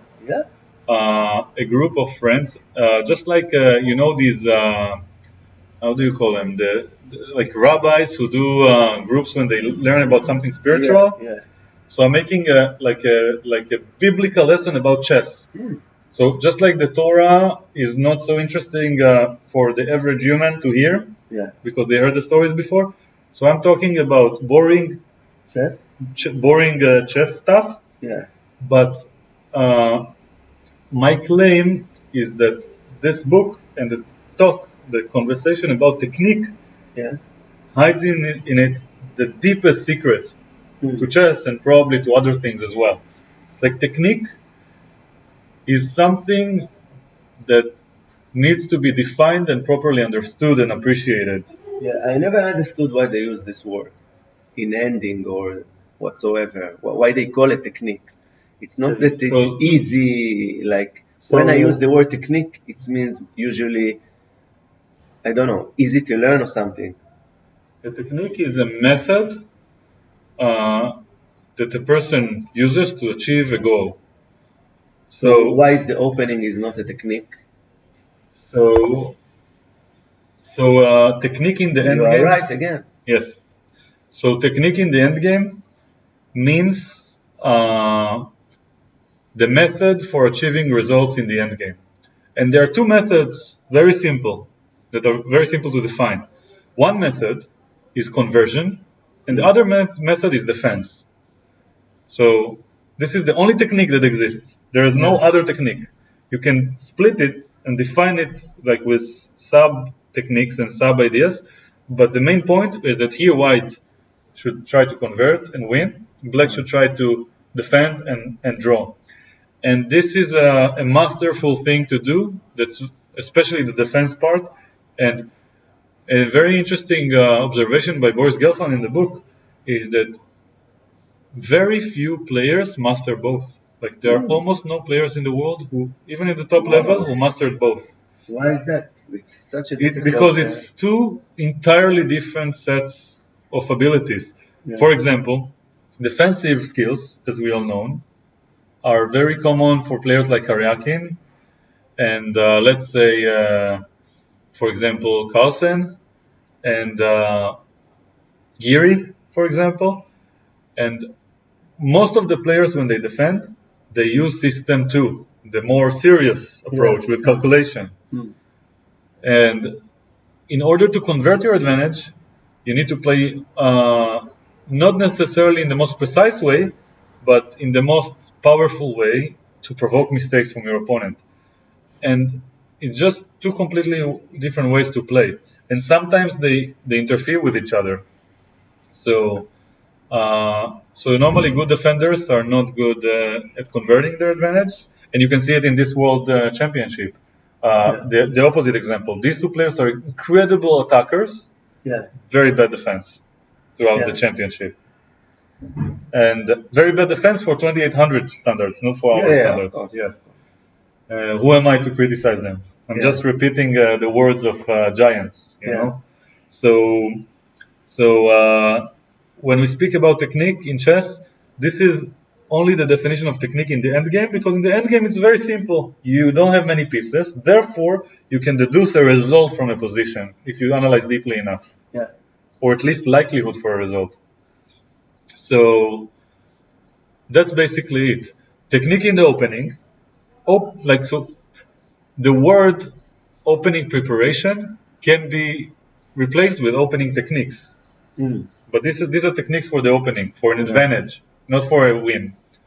And middle game techniques are usually techniques to save energy and get to decide practical moves because it's so complicated. So you can only talk about decision making and a healthy process in your mind. You cannot talk in terms of the final outcome because nobody knows the truth ever in chess. And like there are infinite possibilities. And so we like to talk in terms of principles or experience of the process. So I like to speak about energy usually because energy is something vague that people can relate to. So you want to waste as little energy as possible and reach less and also reach the least amount of friction, no matter how you define it, either within your inner struggles or with your opponent or with the world around you. So for example, if there is a noise and it disturbs you, then it's bad friction. You need to have your decision-making process. You have to have it suiting to the environment, so that you won't feel any negative emotions, any negative waste of time. And there's a famous phrase that I heard first by John Nunn, but probably quoted from someone else in his books. If you think for more than 10 minutes... Wow, I can't believe he did F4. Yes. I'm sorry. It's not that obvious, no? It is. It is? Yes. Yes. Wow, but you don't have enough. It's not for the attack. It's for sure something very specific about C4 or something like this, no? He must take... I'll explain in a moment. Just to finish the point, when a person thinks for more than 10 minutes, even if they're a top player, they usually waste time and energy hesitating and not thinking. And they usually, on average, make a mistake. Wow. So most top grandmasters whom I talk to say that when they think about 10 minutes, they are more likely to make a mistake the more time passes. So many people use this technique. Yeah, I know it. I feel it. But after they see the time has passed, they just, okay, these two moves, okay, let's just decide. Let's just gamble with this one. Okay, I feel like trust your instincts or use some other method. My coach once had a situation where he just flipped a coin. And then he made the draw and his opponent was annoyed that he flipped the coin. Using instruments in order to make a decision. King E7 was played almost instantly. So you see these players have good techniques, so they understand more or less what needs to be done. The point of F4 is to force this move G takes F4 at some point. No. And you see I played it before him. Why is that? Because the rook is very active. G takes F4 is forced. And now to take with this rook. And now you provoke a weakness here. Because H3 will be played. And you overprotect C4. And your rooks are standing in positions where they cannot be removed. Without... I try to take it backward. But how we thought about this F4? Like, when we talked, I tried to see a moves for white, like some candidates move for white, and I didn't find. And F4 seems to me like, just a general move. Let's talk about the most common method in chess to decide on moves. So, my prediction is fulfilled so far. H3, as I said, provoke a weakness. Now, most likely G3 or G4. And then he will try to take it. To keep this pawn weak. And arguably black has 3 weaknesses, but he has some counterplay. So if white stabilizes the position, he will be winning. That's the main point. The queen will go to G3 probably, no? The king, yes. The king, yes. King to G3. Yes. Bishop F1. Yes, that's one option. Another option is to place the bishop on D5. And exchange them. Yes. Much better. And probably A4 and A5 can be played later on if white has moves to spare. And we'll see. It depends on what black does. This is a general plan, and the order of moves will be determined by what black does. So F4, I wanted to explain. One of the most common methods to decide is to ask 2 questions. First question, what is the opponent threatening? Because we have the initiative, usually the answer is nothing. Second question, which piece doesn't work? Clearly the rook on F1. What's the best way to activate it? I don't know. F4. No, F4 is one of them, but also B1 maybe. B1 with C5. Yeah? Like this, sacrifice? No, maybe before the C5, I don't know, like the move. Here? Yeah, C5 is, you don't losing your move against the king to E7. This pawn becomes weak, this pawn becomes a target. Yeah, but probably, yeah. So like F4 ruins black structure, activates your rook, attacks the weakness, protects the weakness, pins the pawn. Like, it's such a multi-purpose move, and it also vacates room for the king. How far do you think he analyzed this move? Like he saw. I think he saw it. Yeah. I would explain like this. Yeah. If I'm white here in a game, I see the move F4. The moment I see it and realize the concept of what I just said, I feel some emotion. And this emotion has the connotation of something pleasant. When I feel this emotion, I know that the move is right. That's how I would describe my intuition, like when I think. It's like dopamine, basically. Yeah, but you know, he used system 2. You know, it's not only a feeling, yeah? How far you go in the line? So, that's what I'm saying. F4 is good enough. You can, like, they asked Capablanca once, how many moves can you calculate ahead? The most famous question they ask all chess players at all times. Yeah. And Capablanca says 1, but it's always the right move. That's like his answer.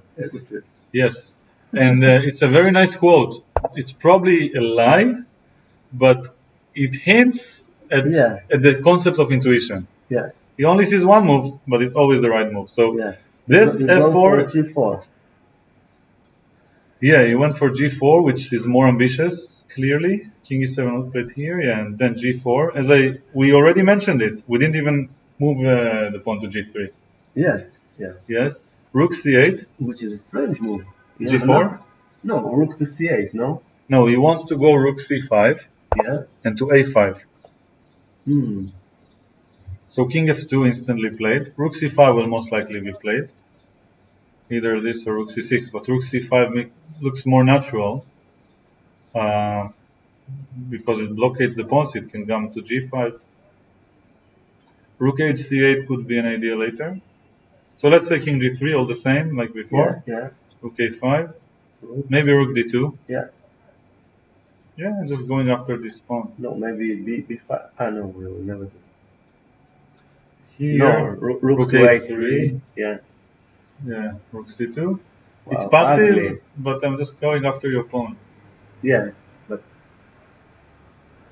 That's just one option. Let's see another option.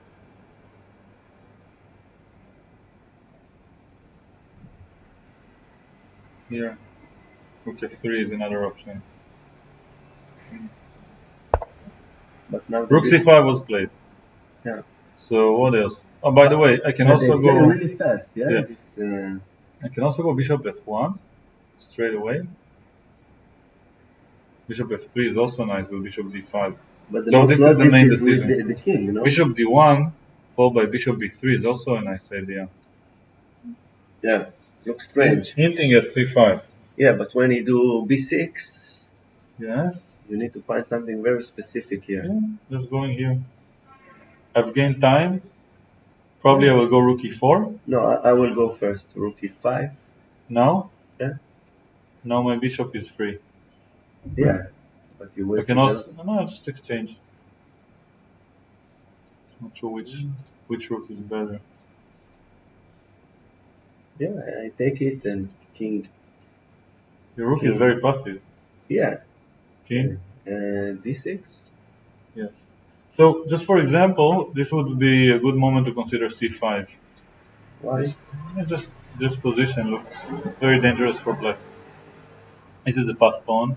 This is a weakness. This is a weakness. Yeah. Yeah. So Bishop B3 could be a move with a lot of potential. You think that it could be that this position is already lost?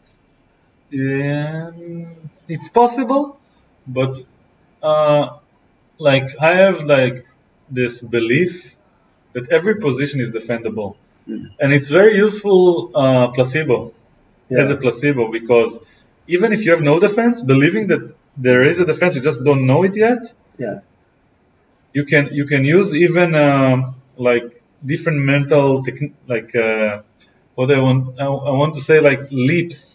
Yeah. Like even if computer will say it's +8, I can argue that if I make the right set of moves in the right set of psychology, the opponent will go wrong. Yeah, you know this experiment with the mouse.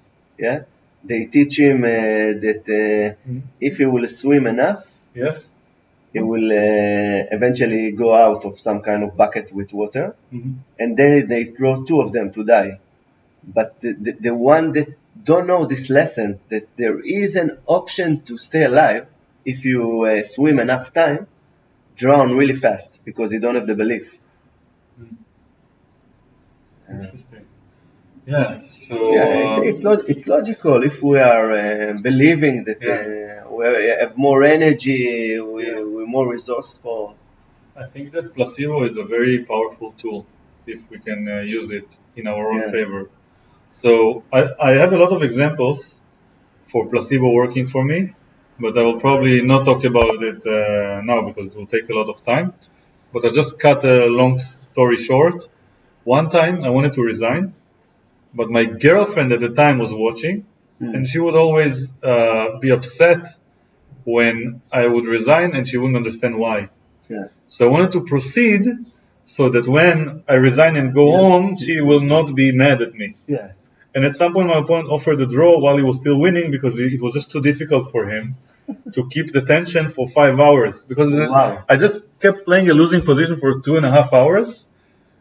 And like at some point, he repeated moves because he felt like if he keeps trying, he was 300 points below my rating. Yeah. And he just didn't believe in himself that he can keep trying to play for a win without messing it up. Yeah, yeah.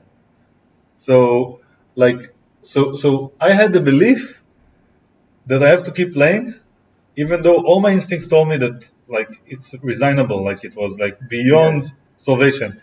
And I to this day I still stand by it, like it was beyond salvation. However, because I was calm, I accepted my fate. And I was just trying to avoid a fight at home. So because I accepted my fate, something about my energy and calm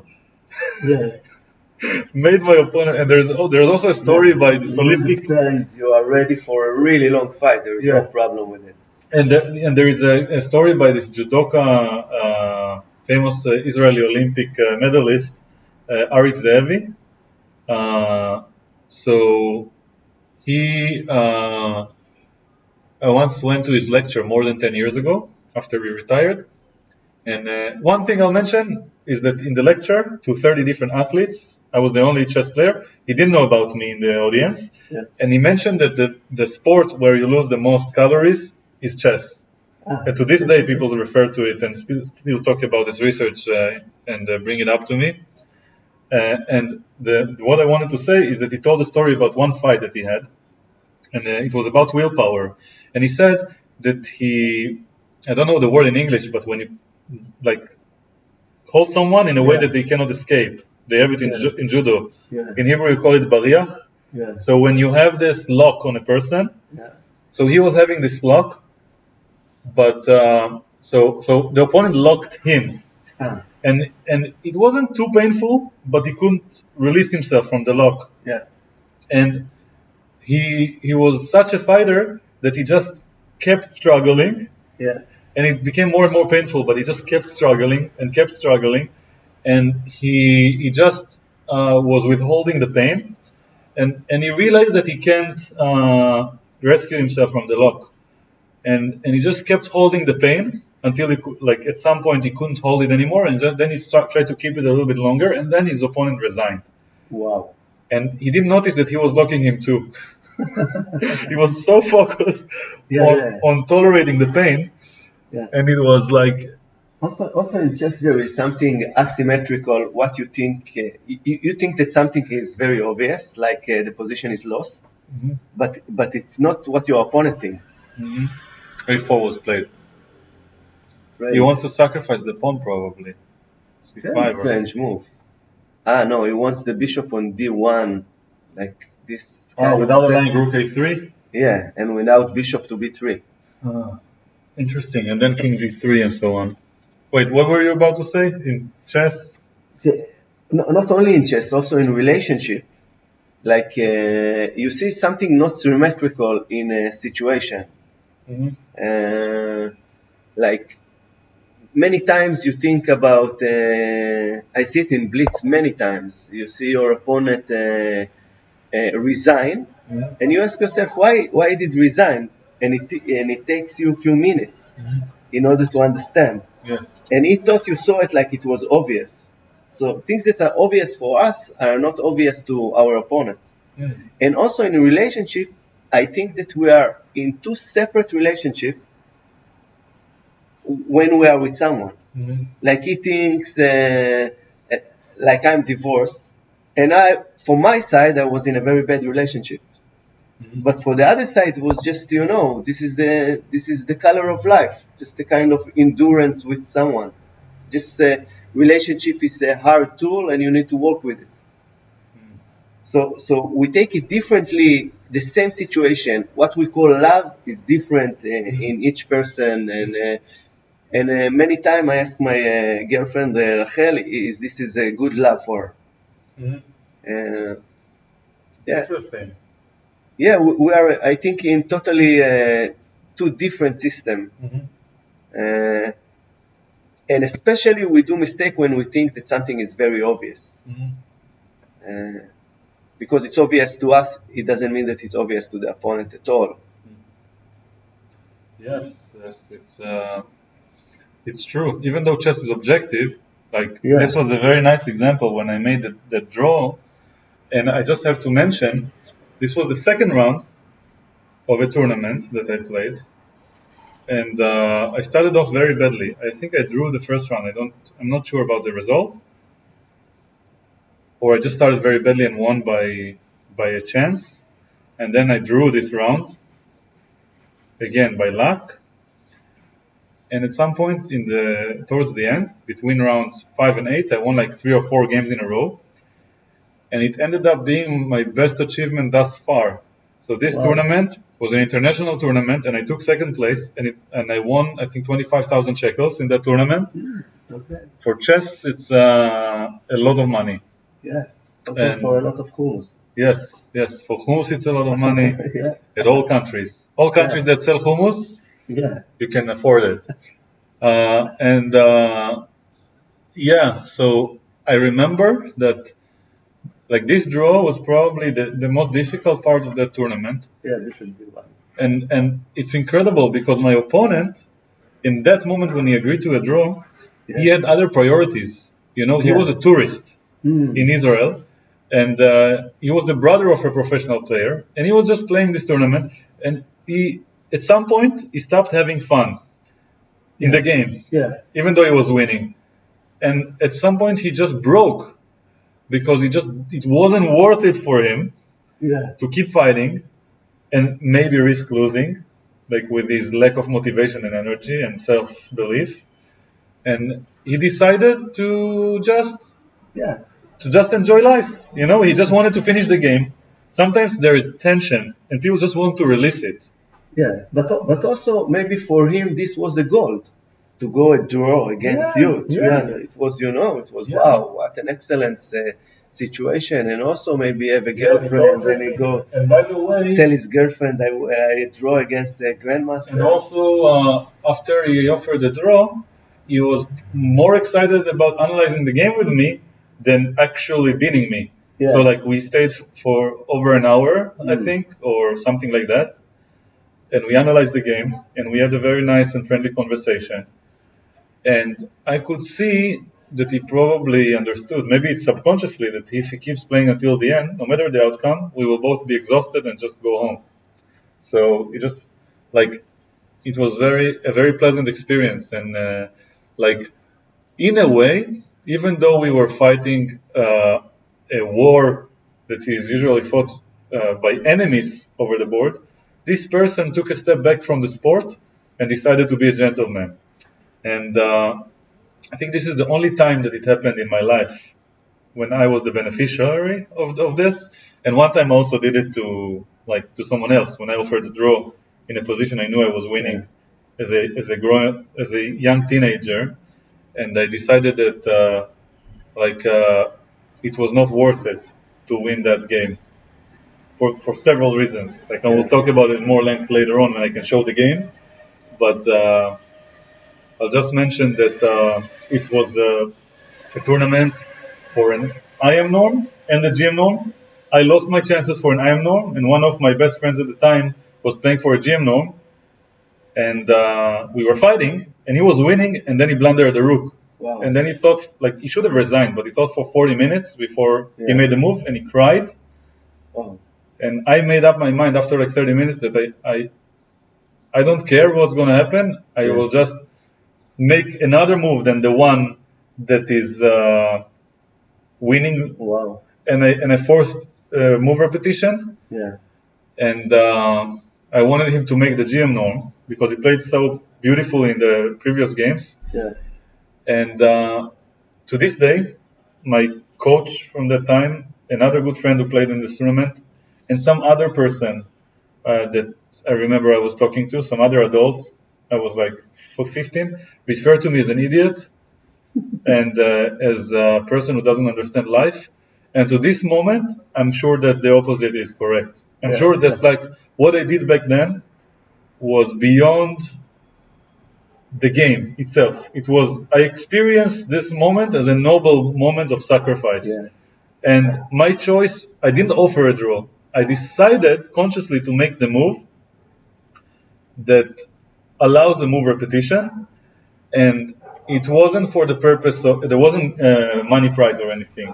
Yeah. And I was like, even if there was a penalty in that moment, I was willing to take it. I didn't care. So I would not take it to novel and a mystical area. I would say that there are many layers of playing. Yes. It really depends in what game you are. Like you described before, this person that was a visitor in Israel, and his game was about quality of time, and he decided, and his game wasn't about the result that much. And we played different games in the same game. Yeah, I would argue though that he wouldn't resign in a drawish position if it was the same. Yeah, it's just that the risk of losing, was worth to him much more for his fun, than the difference between a draw and a win. So like he would not, like he is a chess player. He was rated 2200, so he wasn't just he fights for his rating. He wouldn't just give up for nothing. He had to come up with an argument that made sense to him chess-wise as well. That's like what I would argue. And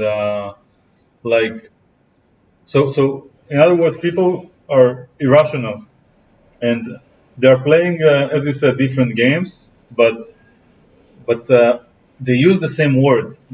Just like you refer to love. I would not say irrational. I say they have a different rationality, different perspective of reality. So also different goals, different things that they have feelings on. For some person, we see it in chess many times. They can lose and they say, "I will never play the game again." Yes. And for someone, I don't know, professional, he say, "I lost. I will analyze the game." Yes.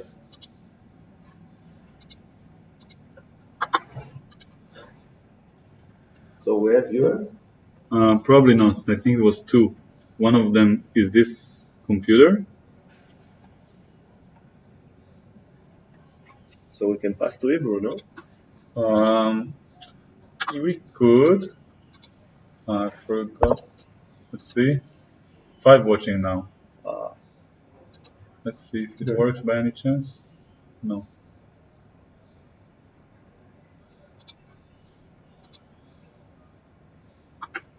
Okay, so they have a move.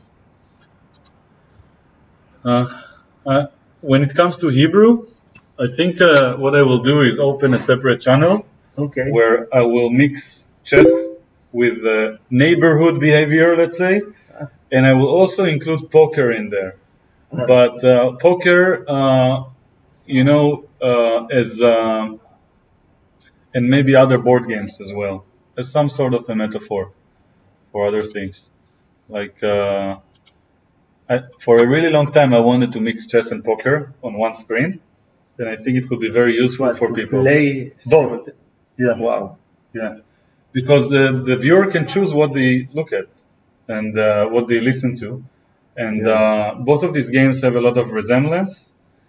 And I think many fans, I mean adults, are fans of both games, and it could be interesting to see a chess grandmaster commentating about poker. Yeah. And maybe I can bring poker professionals that I know who can talk and ask questions about chess. Yeah. There is a very big poker community in Israel as well. And unlike chess, they are a little bit more wealthy, not only economically speaking. Yeah. Yeah. So they have a very interesting lifestyle. Cannot go to Hebrew? Well, I don't want to say no. So if you want to speak Hebrew, I don't mind. You know, we are on the Holy Land. Yes, but this channel has been. Okay, we can stay in English, no problem. Yeah. I mean, I'll give you that. If we do a specific stream and we get a lot of kids to watch, I'll agree to do stuff in Hebrew. If we prepare for it. We can prepare for one of the future rounds. I still have 2 rounds with no friends who are joining me. So we can plan for a Hebrew round. And Sunday and Monday always here, nearby. I thought about how to work some creative thing, like with rook e4 and rook d5.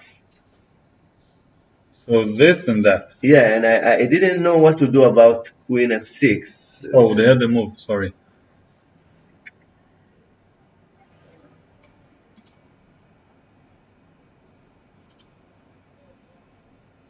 Where's the... So they played b6.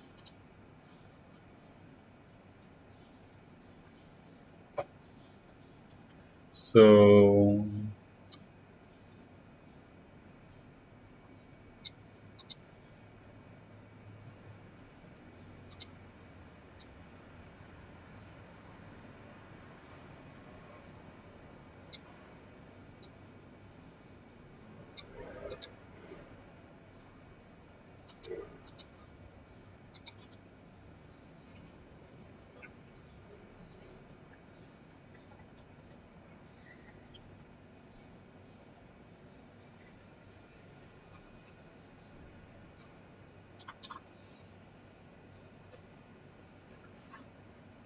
So, b6, and here, what did I want to check? That they have like still an hour.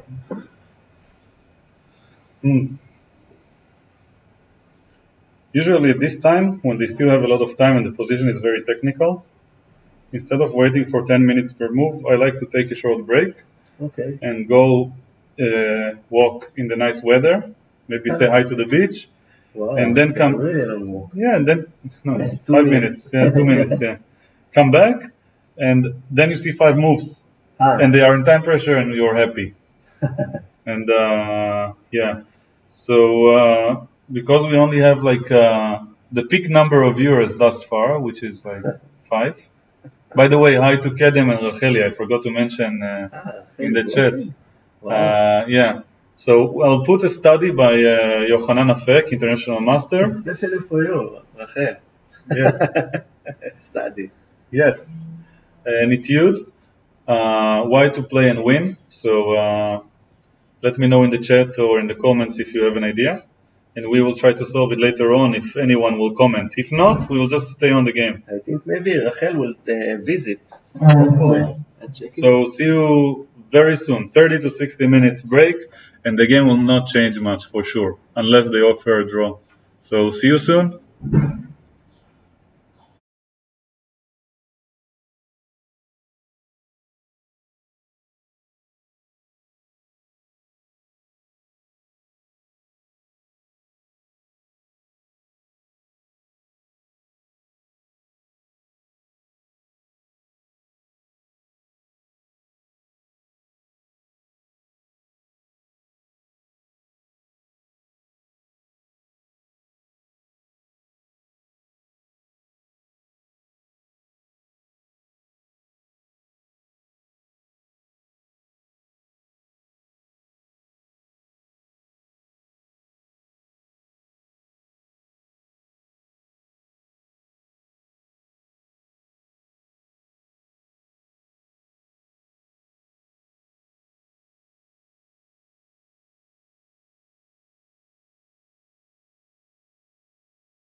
Teko. Welcome back, everyone. We arrived just on time for the end of the game. We are about to see king takes h5 and a draw. Let's go quickly through what happened since the last time we were here. And just try to see what went wrong for white, who was slightly better. So we won't analyze it very deeply. We'll just have a look at the moves for those who are curious. So after the move b6, let me move on to the analysis board. Feel free to ask anything. Yeah. b6, we have the move king g3, which makes a lot of sense. So far, it's so green. Rook h6, rook fe4, king f8, rook d8 check. Probably not the most precise. I guess some bishop move could be better, or some rook somewhere. Anyway, rook d8 check, king g7, coming after this pawn. Then black decided to accept the trade. Rook e7, rook c6, rook 7 e5, takes, bishop b3. Very nice tactic for simplifications. Yeah. And I guess this is a forced draw. King h4, bishop, rook takes b3, rook b5, rook a3, rook b6, rook a4, king h3, and now a very elegant move, f5, I think. Yes, to force the exchange. G takes f4, rook f5, rook f4, rook b5, yeah, king f6, king g3, rook f5, takes, h4, king g6, and h5 check, because there's no point to continue. If white were to continue, eventually it would have been a stalemate, and this is a draw. So it just gave the pawn, king takes h5, and a draw was agreed. Ding gave up. He had some technical chances to play for a win, and I mean, I don't know what to say. Either he didn't find it, or he just decided not to continue.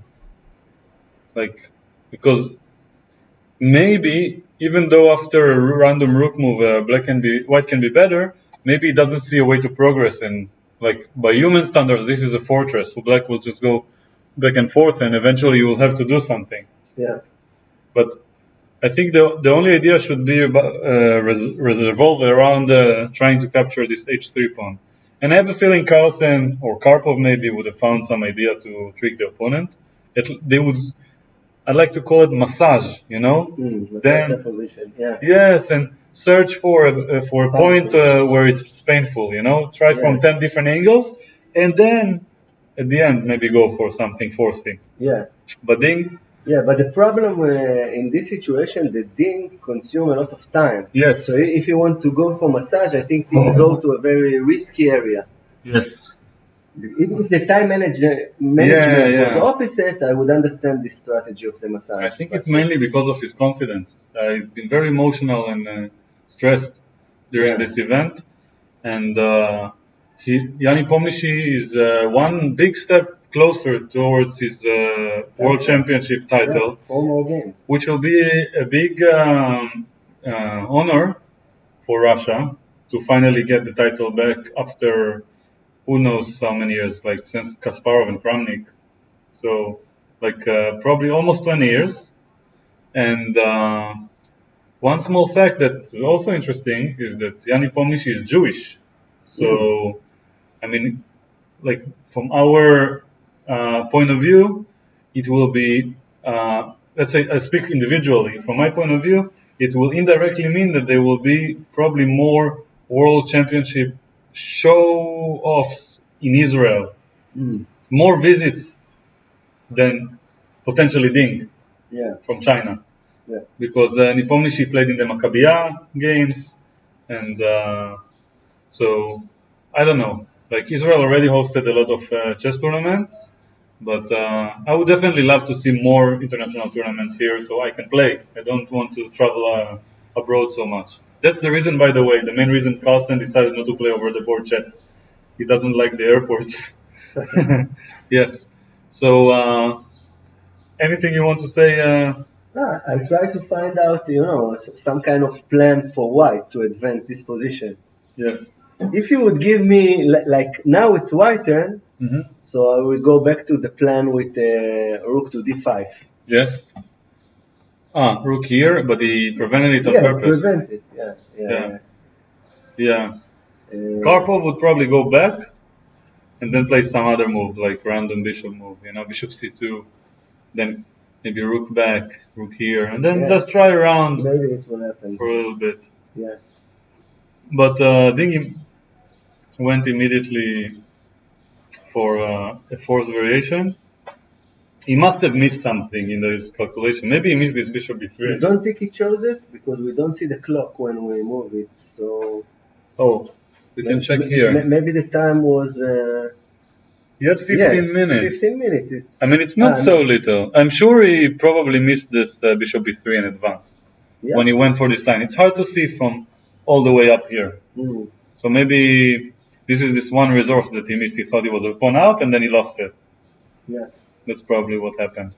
So I think for today we can conclude this game. It wasn't too eventful, even though Ding had some advantage at some point. And it's a good opportunity to also say a huge thanks for Asaf for showing up. And hopefully I'll see you more later on down the road in my channel. I think I forgot to mention, you're the first person who ever commentated 2 separate championships with me. I'm the first one. Yes, I'm sure there are many people who will get to the same achievement one day, but you're the first one that I can remember. Let's not be too decisive about that, but you were with me in the previous tournament, and I think in one championship where you were not with me, you also came as an audience. You were with your girlfriend the only live audience I've ever had in my apartment. Maybe even I'm the only one that came with his girlfriend. Yes. Which is also a chess lover. Wow. So that's a lot of achievements. So hopefully we will continue. Really. Yes. So if anyone will ask about the study, I will try to solve it with you together next time around, because I see no one commented about the solution. And I really enjoy looking at this match with all the 5 of you. And I will see you in